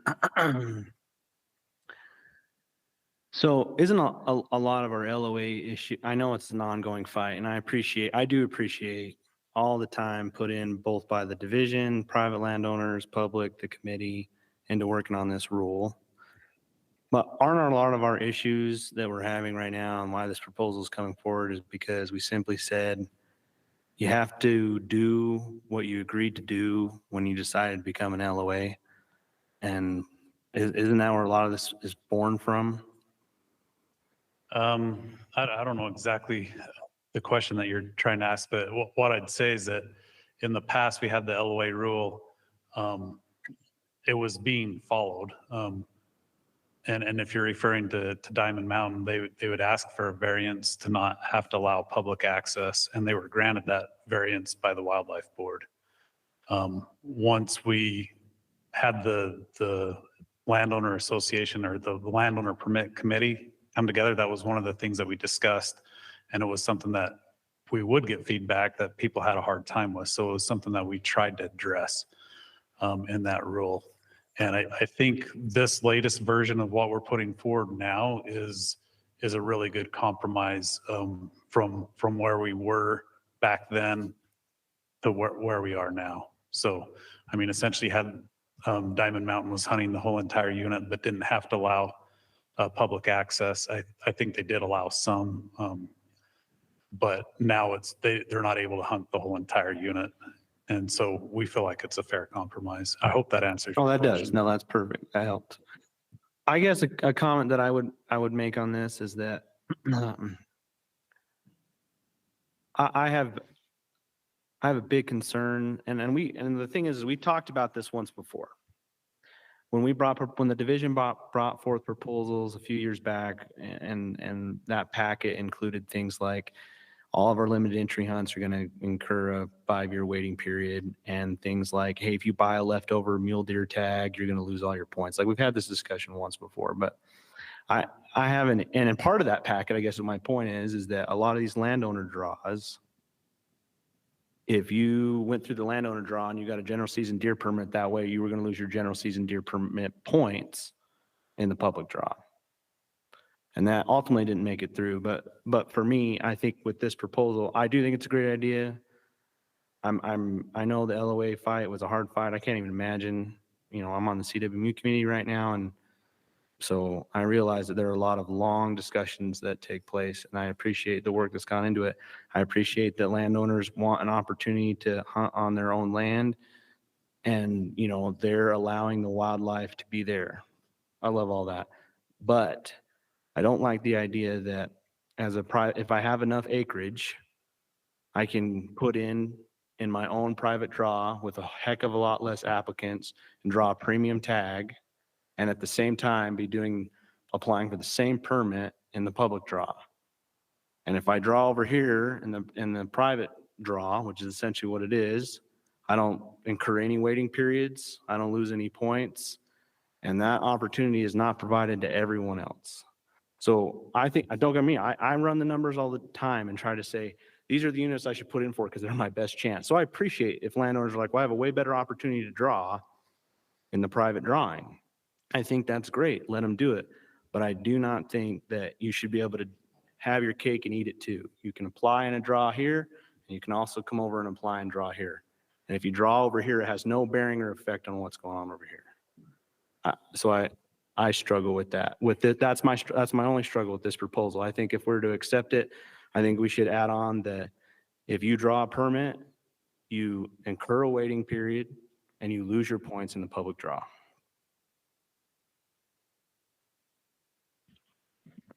Any other discussion? If not, we'll entertain a motion.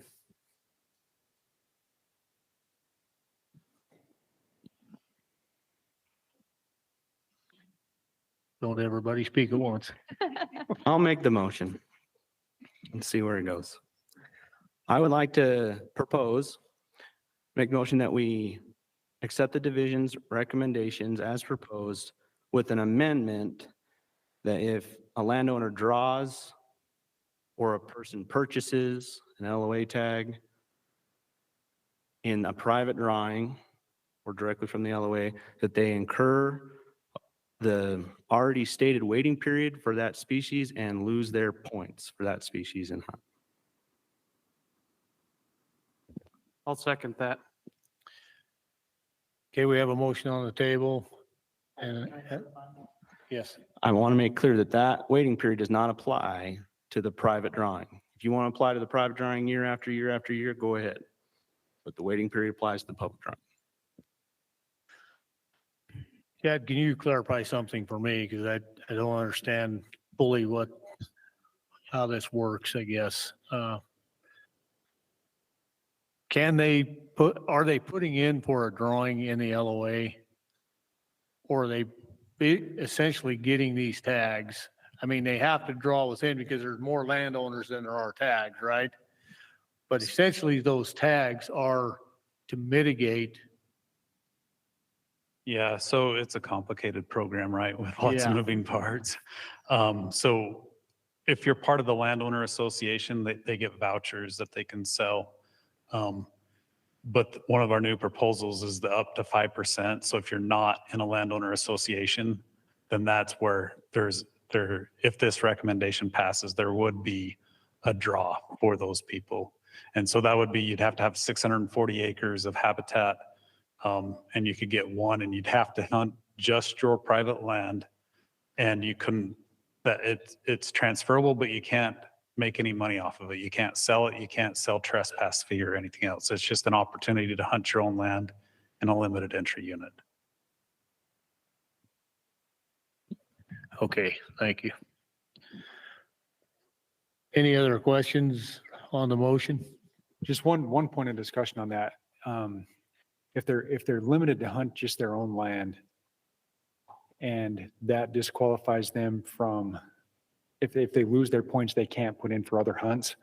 What I worry about is on those places where there's no LOA, is anybody going to put in for those tags to hunt their own land? I have no idea. I guess for me, it's not a concern. You own 640 acres in a premium limited entry unit. They're already putting the restriction that you can only hunt your own acreage. So I guess it's up to you to determine, is that worth my limited entry points? If you don't have the species, probably not. And so maybe put in for the public draw. But I still stand by my position that I don't think you should get both. You don't get a limited entry permit for just your acres and still the opportunity to draw a limited entry unit for the entire unit. I can't get behind that. Yeah, I would just think that if, let's say you have 640 acres compared to an entire limited entry unit, the disparity in the quality of those hunts could be huge. And so that opportunity might not even be utilized. Whereas it is a pretty good compensation for somebody who does have deer on them. Maybe they're there in the wintertime, but not during the hunting season as much, so that's, I don't know, there's just a lot of moving parts with that, I guess. Yeah, I think, the object of this is to give those landowners some incentive to let the wildlife be there. And if we take that away, pretty soon we're going to be shooting does and paying for damages. So To be fair, right? The incentive is already there. I'm not saying you can't have the draw. You get a private draw that no one else in the public can participate in purely because you own land and no other reason. Like, that's a pretty great opportunity that the vast majority of us will never have. So there's already a heck of a big incentive to participate if you want to participate. I appreciate the concerns, but I'm waiting for a second. I mean, again, if the group doesn't like it, don't second it, and it'll die and we'll move on. yeah, we have a second. Charles second. No, you got a good point. I guess we ought to just vote. We're going to vote. We're just having discussion on the motion. I'm just thinking about it. The only thing that I've ever fed deer is a few blades of grass and maybe some tomatoes from my garden, But a lot of these landowners, they're pretty affected by it. And anytime we can help them out and have them want to have the deer or elk or whatever on their property, I kind of lean in that to an extent without having to be at the expense of the public hunter. But at the same time, I think it has more benefit to help them than not. But I'll stop my discussion. Let's vote. Okay. We ready to bring it to a vote? Is everybody clear on the motion? So the motion is to accept the division's proposal as put forth with an amendment that if you purchase an LOA tag or draw through the private land drawings, you will incur a waiting period, and you will also lose your points for that same species and equivalent hunt in the public draw. Okay, you're good with that? Second it? Yeah, I understood the motion. Okay. All in favor?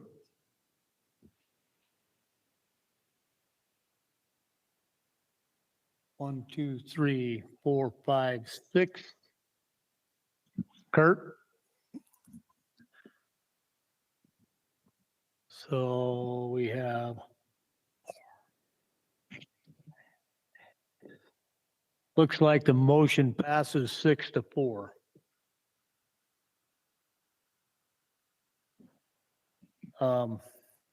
You guys want to clarify? You're pretty obvious, but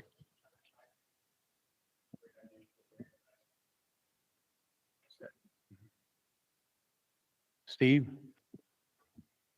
I'm just confused.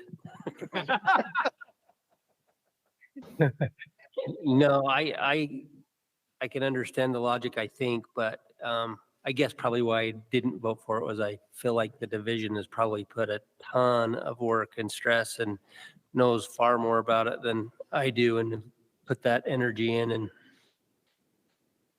Justin? I'm a lot like Steve. I mean, I'm confused, but anyway, I own a lot of land in Colorado and we kind of do this. And anyway, I would hate to lose my points if I'm only hunting on that, like Scoot was saying a little bit.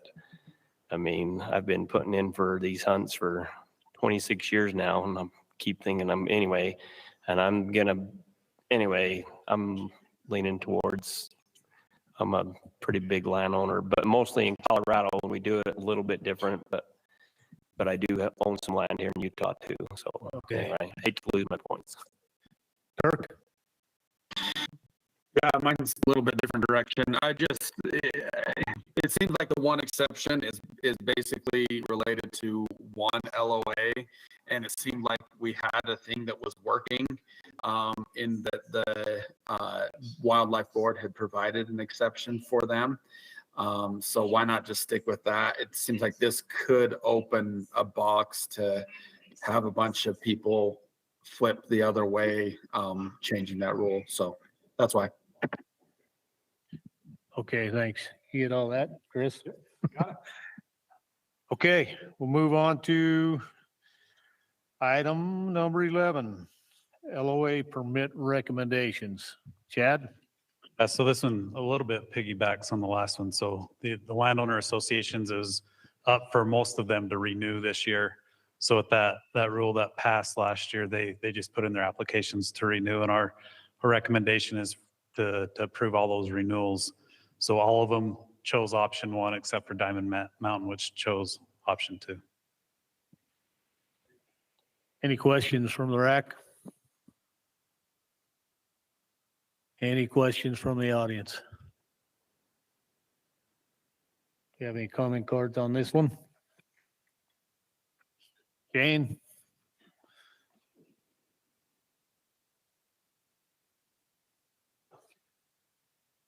Sportsman for Fish and Wildlife, and we do support the recommendation as presented.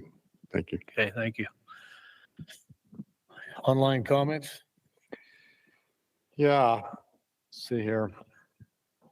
We had 11 people respond to the survey question regarding the division's proposal. 18% strongly agree, 36% somewhat agree, 36% neither agree or disagree, and 9% strongly disagree. See if I have any comment. The comment I have is they support reducing the amount of land required to obtain a landowner permit. Okay, discussion from the RAC? No discussion, we'll entertain a motion.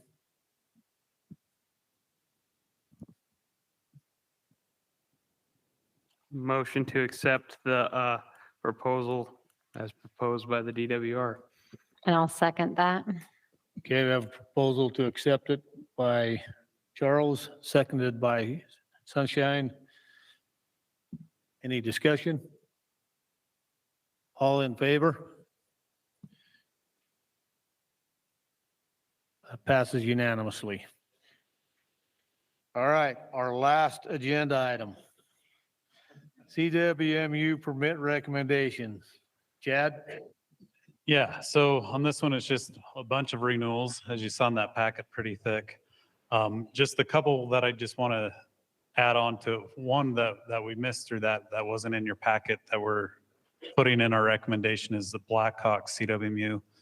This would be a change application. They added 6,000 acres to their CWMU. So with that, we're requesting 4 additional deer tags to make it so it'd be 8 private and 1 public. 2 additional bull elk tags, making it 9 private and 1 public, and 5 cow elk tags, which would all go to the public. And then just maybe to draw your attention to a couple of our split recommendations. One was double cone CWMU. Double cone, has some public land in it. It went through the CWMU Advisory Committee. And that recommendation, the CWMU Advisory Committee recommended that they give an additional public tag for both elk and deer during the course of the 3-year COR. Part of what, since that time, they're trade lands. So trade lands are lands that are privately owned that they open to public access. Part of those trade lands were lower than what the public land was.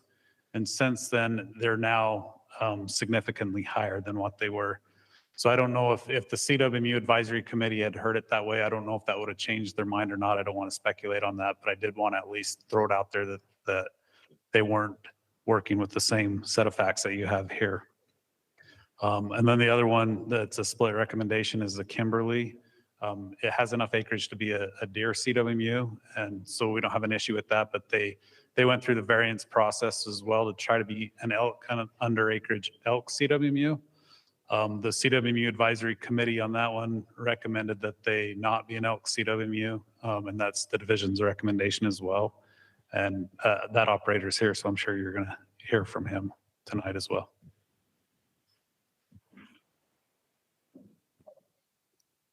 I have a question. Is it time for question? I just wondered on the Kimberly, how much of that acreage is contiguous acreage? So their whole CWMU is contiguous, so I think it's 56, 58, somewhere around there. It's under 6,000 acres, more than 5,500. I'm sure Mike will tell us the exact amount when he gets up.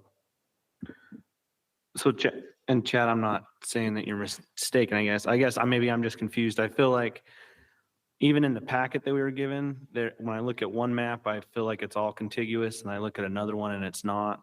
And if I look on Onyx, it's the same thing. I feel like I don't see that it's all contiguous. I feel like there was maybe 600 acres that wasn't. So the division's confident that all 58 or 600 acres is contiguous acreage. Yeah, so that's what I've got from the biologist on up. Yeah.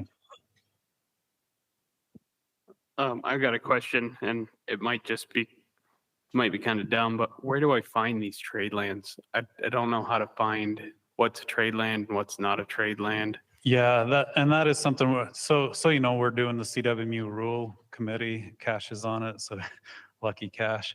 And we're going to work on that part of it a lot, but it is on our website. So at the end of my presentation, there was a slide that actually had an address that you could copy, and it would take you to the trade lands.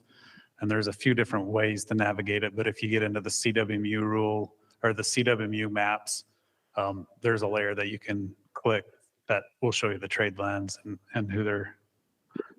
Have you guys produced any like georeference PDF maps so people could use mapping programs like Avenza or things like that to know if they're on trade lands or not? I don't know if we've created the PDF ones or not, but the goal is to make those available and really in the future too, like whatever reference you have, I think that the direction we're going is that those will be posted as open trade lands. So you would see signs. So if you got in the neighborhood, you'd be able to readily recognize that this is open trade lands because of the CWMU program. Is there a possibility for dedicated hunter hours to post those as trade lands?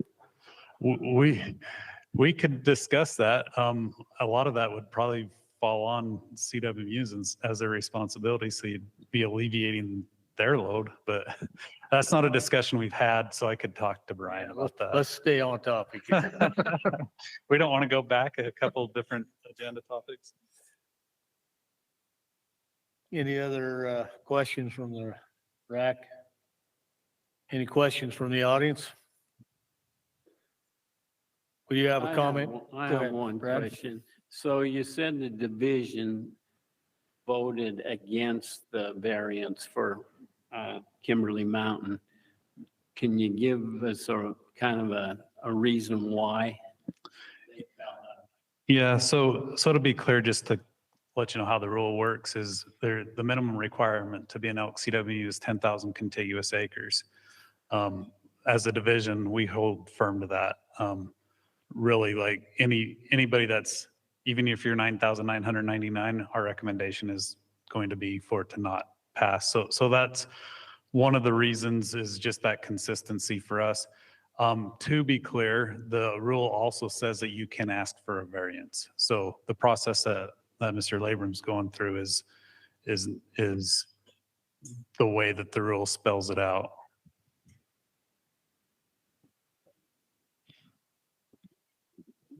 Yeah, I have a question here, because you say that the division holds fast to that, and this is data provided by the Kimberly CWMU, so I'm not sure how accurate it is, but there's half of the CWMUs listed here are under 10,000 acres.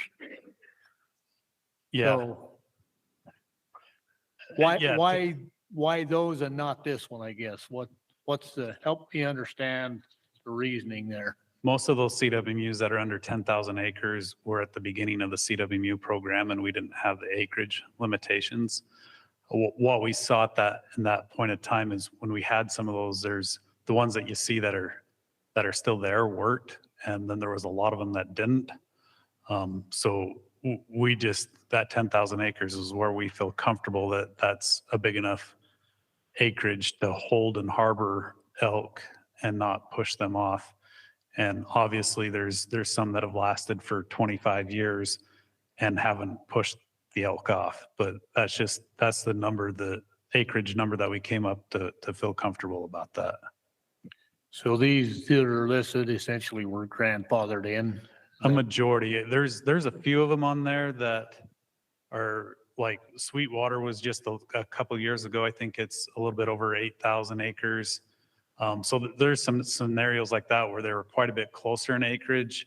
One of the considerations that the CWMU Advisory Committee usually takes into account is whether they could get additional private lands into it. So in both these scenarios, like there's no other private land that you could add to it. So you couldn't grow that acreage with private land. So that's part of the consideration. So there's been some, but they've none under 8,000 acres. Okay. Thank you.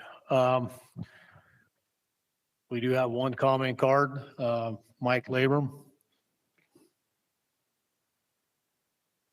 Thank you. So yeah, I represent the CWMU operator. And I did send something out to everyone ahead of time, so I appreciate anyone that looked at it. Just real quick, I won't spend a lot of time discussing the property. I mean, the property itself, you saw pictures of it. It is high elevation, premier, deep canyons. The elk are all over in there, and they're there the entire hunting season. They don't leave. I mean, there's some that on the border that come in and out, but I mean, there's elk there from the start to the end of the season. You can go in some of these canyons and shoot at elk, and the other elk don't have any idea you're even there. I mean, it's big, deep canyons. So the elk don't leave this property. I mean, they'll come in and out because they don't know where boundaries are.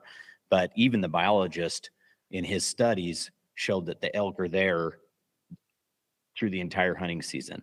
And his recommendation is because they want to partner with us to manage the elk that are on this unit, that they're this property that don't leave. Their recommendation is to add tags above and beyond what's already on the beaver. So we're not pulling tags from the beaver. He's going to add tags that would manage the elk that are on this property. And so that's his recommendation. And I guess from the data we've shown and put in these packets, we don't believe the 10,000 acre. The data shows that 10,000 acre number has less to do with the number and more to do with the quality of the acres. So if you have 5,600 quality acres that can hold elk and have highly successful hunts, we meet all of the qualifications of the CWMU program. We meet every one of them other than the acreage.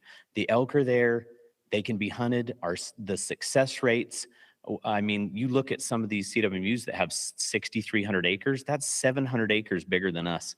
And they have 100% success every year, every single year. Now, whether they're grandfathered in or not, it doesn't change the fact that they're small and the elk are there and they have 100% success every year.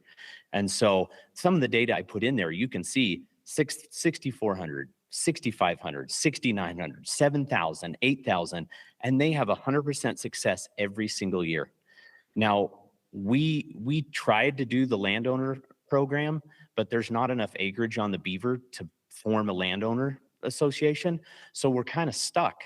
We're a fairly large private ranch that's basically saying, we want to partner with the Fish and Game. We want to manage wildlife. We want to invite public in. We want to, you said earlier, the point of this is to increase opportunity. We're trying, like we have our arms open. Like we want to increase opportunity. We want to invite hunters in, have a draw. I mean, so we're trying to do what we can to work with the DWR and to improve habitat and to invite hunters in. But because we're under the 10,000, it's like, no, you just sit on those elk and hopefully, there might be one that walks out of there sometime. And so we're trying what we can to be a part of this program. And we feel like if there's a unique property, it fits the variance. There is a variance process. And if there's a unique property that fits that variance, it should be allowed. And we fit that variance. We are inundated with elk and they're there all season long. And very few of them actually get killed on the outside, to be honest. They sit in there until the season's over. Now, let me quickly address, we've had, these are some of the things that have been thrown back at us before. One of the biggest things we hear all the time is the big floodgate argument, right? If we let this 5,600 acre ranch in, we're going to have this flood of 5,000 acre ranches that want to be CWMUs. Now, first of all, that's never happened. They let an 8,000 acre CWMU in a year ago. There hasn't been a single other 8,000 acre unit apply. There's 3 6,000 acre units. Not one other 6,000 acre unit has applied in 28 years of this program. So there's no history of this floodgate argument. But let me propose this. What if 10 other units that had 5,000 acres, 5,600 acres wanted to be an elk unit? That's 56,000 acres of ground that will be open to the public and increase opportunity and have successful elk hunts. So I guess we don't really see the negative in promoting private landowners wanting to work with hunters and bring hunters in. And so I guess what we would ask, we're a unique piece of property that fits this program, every part of it. And so we would ask that you approve what they're asking you to approve for the CWMUs, but with the amendment that you allow us to have an elk CWMU, because I believe we can be successful in it. And so does the biologist, frankly. So thank you. I have a question for either you or Chad, I guess. Is that Adams, whichever one. Oh, of you okay. can I answer thought the you meant question. me. It could be for you, whichever one of you could answer. Yeah. Is that land currently hunted? I mean, I know it's not under CWMU, but is it hunted in other ways? No, no, So it's totally. so it's not part of an LOA. No. Do people purchase permission with limited entry tags to hunt that? Or- No, we haven't done any, like the trespass fees. We haven't had any trespass fees on the ranch because we're trying to promote more of a draw system. And mainly just because the only people that can really afford trespass fees are people that buy the big dollar permits there. And so we're more trying to go the route of like people being able to draw and just come hunt. And so we haven't really done trespass fees. So question for you, how many public tags are you asking for? Well, we're asking for 5, and it would be a 4-1 split. Now, we're not beholden to that, and we know we're under acreage. If the RAC said, hey, if you would do a 4-2, do an 80-20, we're not against that. We're hunters ourselves. We're not just landowners, and so we know what it's like to want to come in and hunt, private property. But just so you know, the biologist, in our discussions, Mr. Wardle, he said, I think you could probably kill 10 bulls a year up there. But we're not really interested in, we want to keep some quality and good hunting. We don't want to just overload this. So if it was a 4-2 split and we did 80-20, we're all for that. I mean, we're hunters ourselves. So. Okay.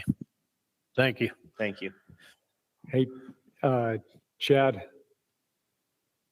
So I guess the question would be, I don't think that's a number that we'd want to put on there. It's not within our purview to decide what the tag number should be. would it be possible for us to recommend this and then say, let the biologist work with the potential CWMU for tag numbers?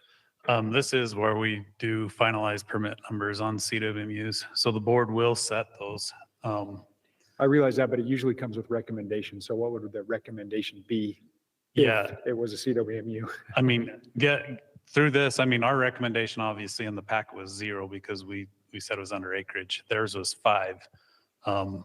This didn't pass the first 2 racks. It passed last night. I think probably what would happen if it passes one more and it looks pretty even, that I'll get back together with Mike and say, what does this look like for tag numbers? I think this rack could make the recommendation of saying, we like this at whatever split, and then whatever those tag numbers come, we would just use that split. So like if Mike said, well, I think we start off at 3 tags total, an 80-20 split would probably still be 2 and 1, right? So there's a lot of play there, but I think it'd be appropriate to make a recommendation of like what the split would be. If not, I mean, they requested 90-10 in theirs, but you could make a recommendation of a different split, I think.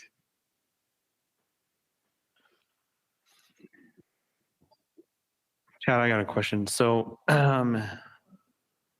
I guess I'm not as familiar with all the variance rules as I need to be, but let's say the CWMU committee meets, we come up with a revised rule next year, that revised rule gets passed, and maybe because of the rules that get passed, it looks a little bit more favorable that Kimberly could get into the program.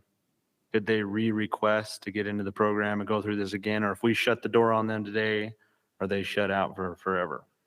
Oh, absolutely not. They can come back, and I would say whatever gets passed and the rule, like if there's any changes with the rule, usually it's, I mean, we've already got everything set for the 2024, but it'd probably be implemented for 2025 or in certain situations when the COR ends, when they renew. So, but yeah, this would be something that they could ask for again.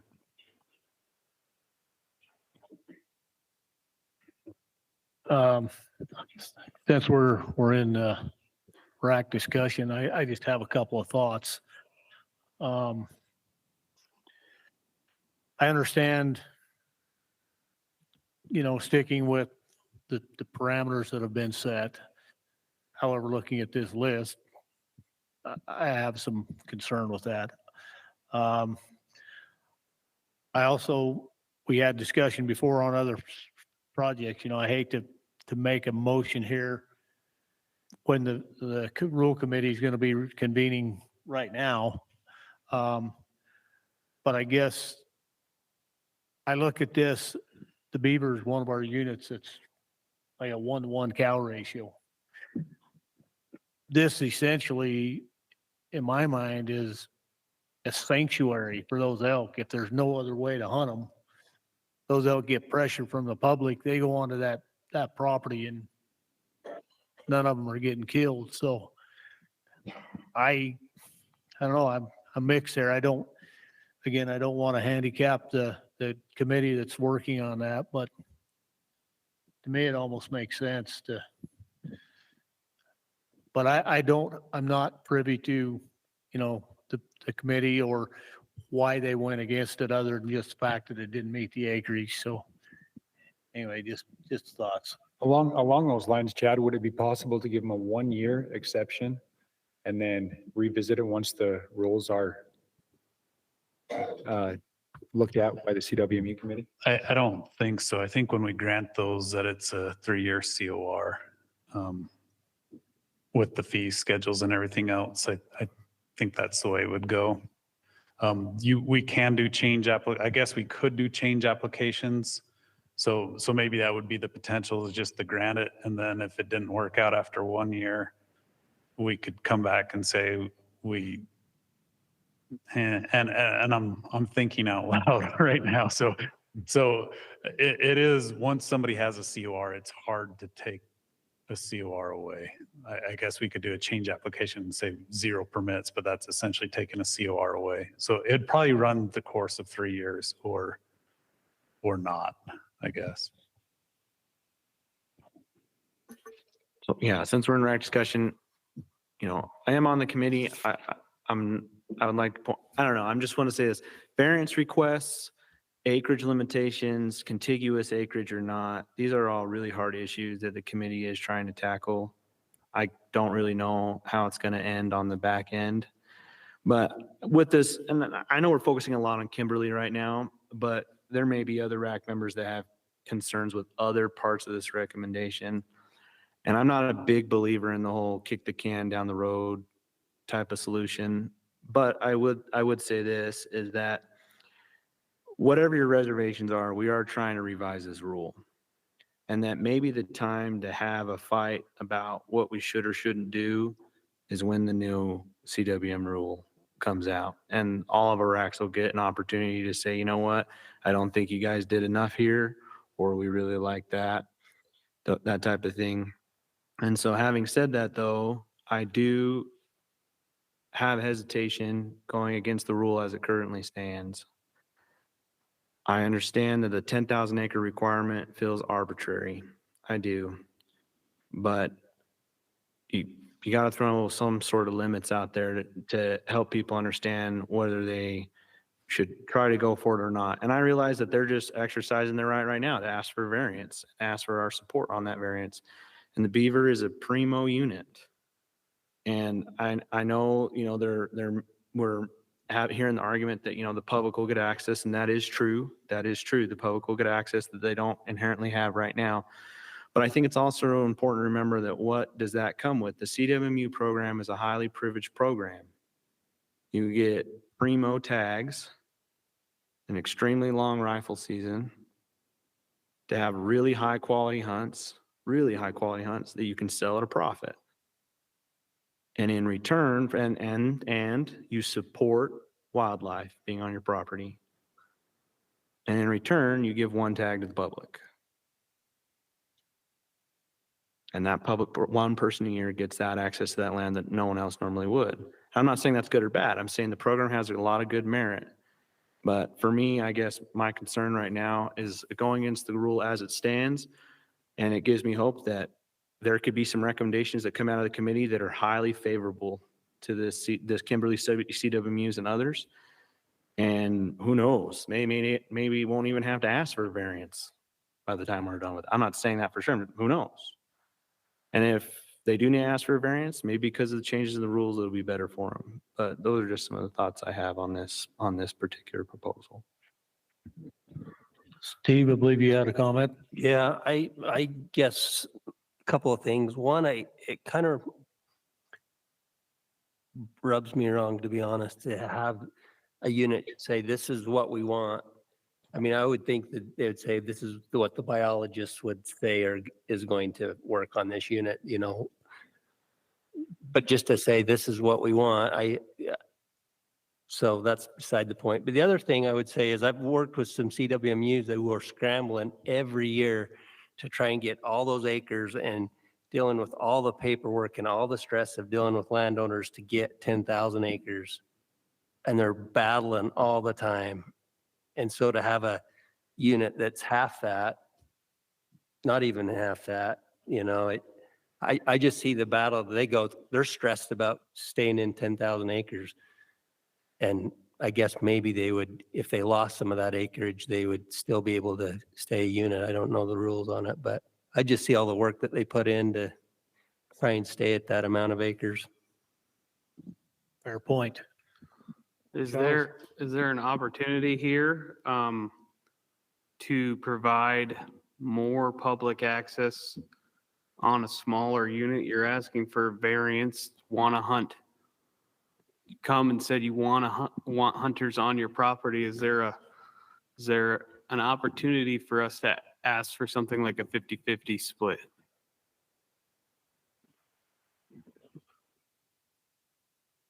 I'll jump in there. I don't think 50-50. I think we got to go, there's splits that are listed in the rule. I think you have to choose one of those splits. So 90-10, 85-15, 80-20, 75-25. I think are your options. And can I speak to that a little bit? Again, I'm not saying it's good or bad, but it's also very handy that as the CWMU, working with the biologist, you have the option to change your permit numbers to hit that split.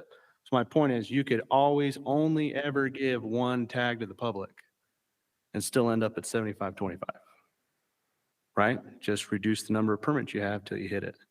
So it's a hard game. I guess what I'm trying to say is, even if you sit here and say, we want a 50-50 split, I can just cut my request down to 2 tags and you see what I'm saying? And this CWMU is being very generous to saying they only want 5, but you get what I'm saying?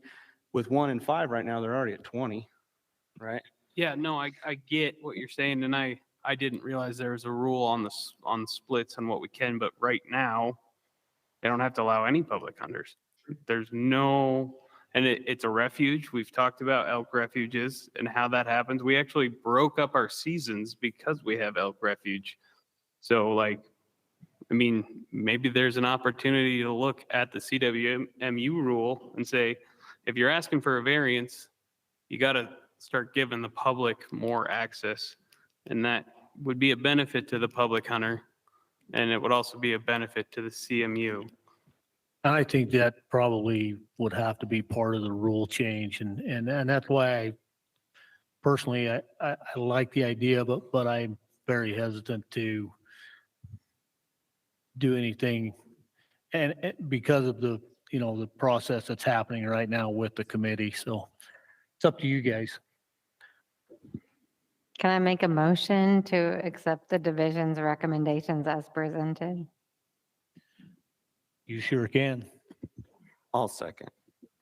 Okay, we have a motion by Sunshine to accept the division's recommendations as presented, seconded by Cash. Any discussion on the motion?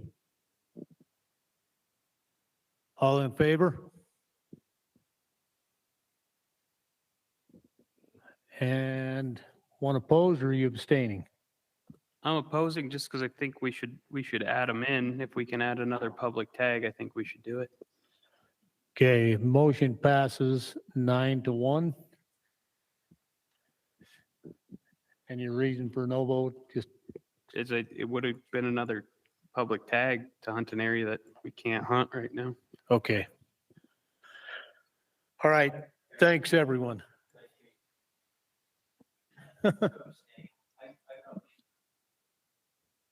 Okay. Passes 8-2 with 1 no and 1 abstain. That covers all of our agenda items. We thank you for hanging in there with us. I think we're still the shortest meeting so far, so. Done good. Eric, you've led us well. Okay, we'll entertain a motion to adjourn. I'll make a motion to adjourn. I'll second. And it's done. Thank you.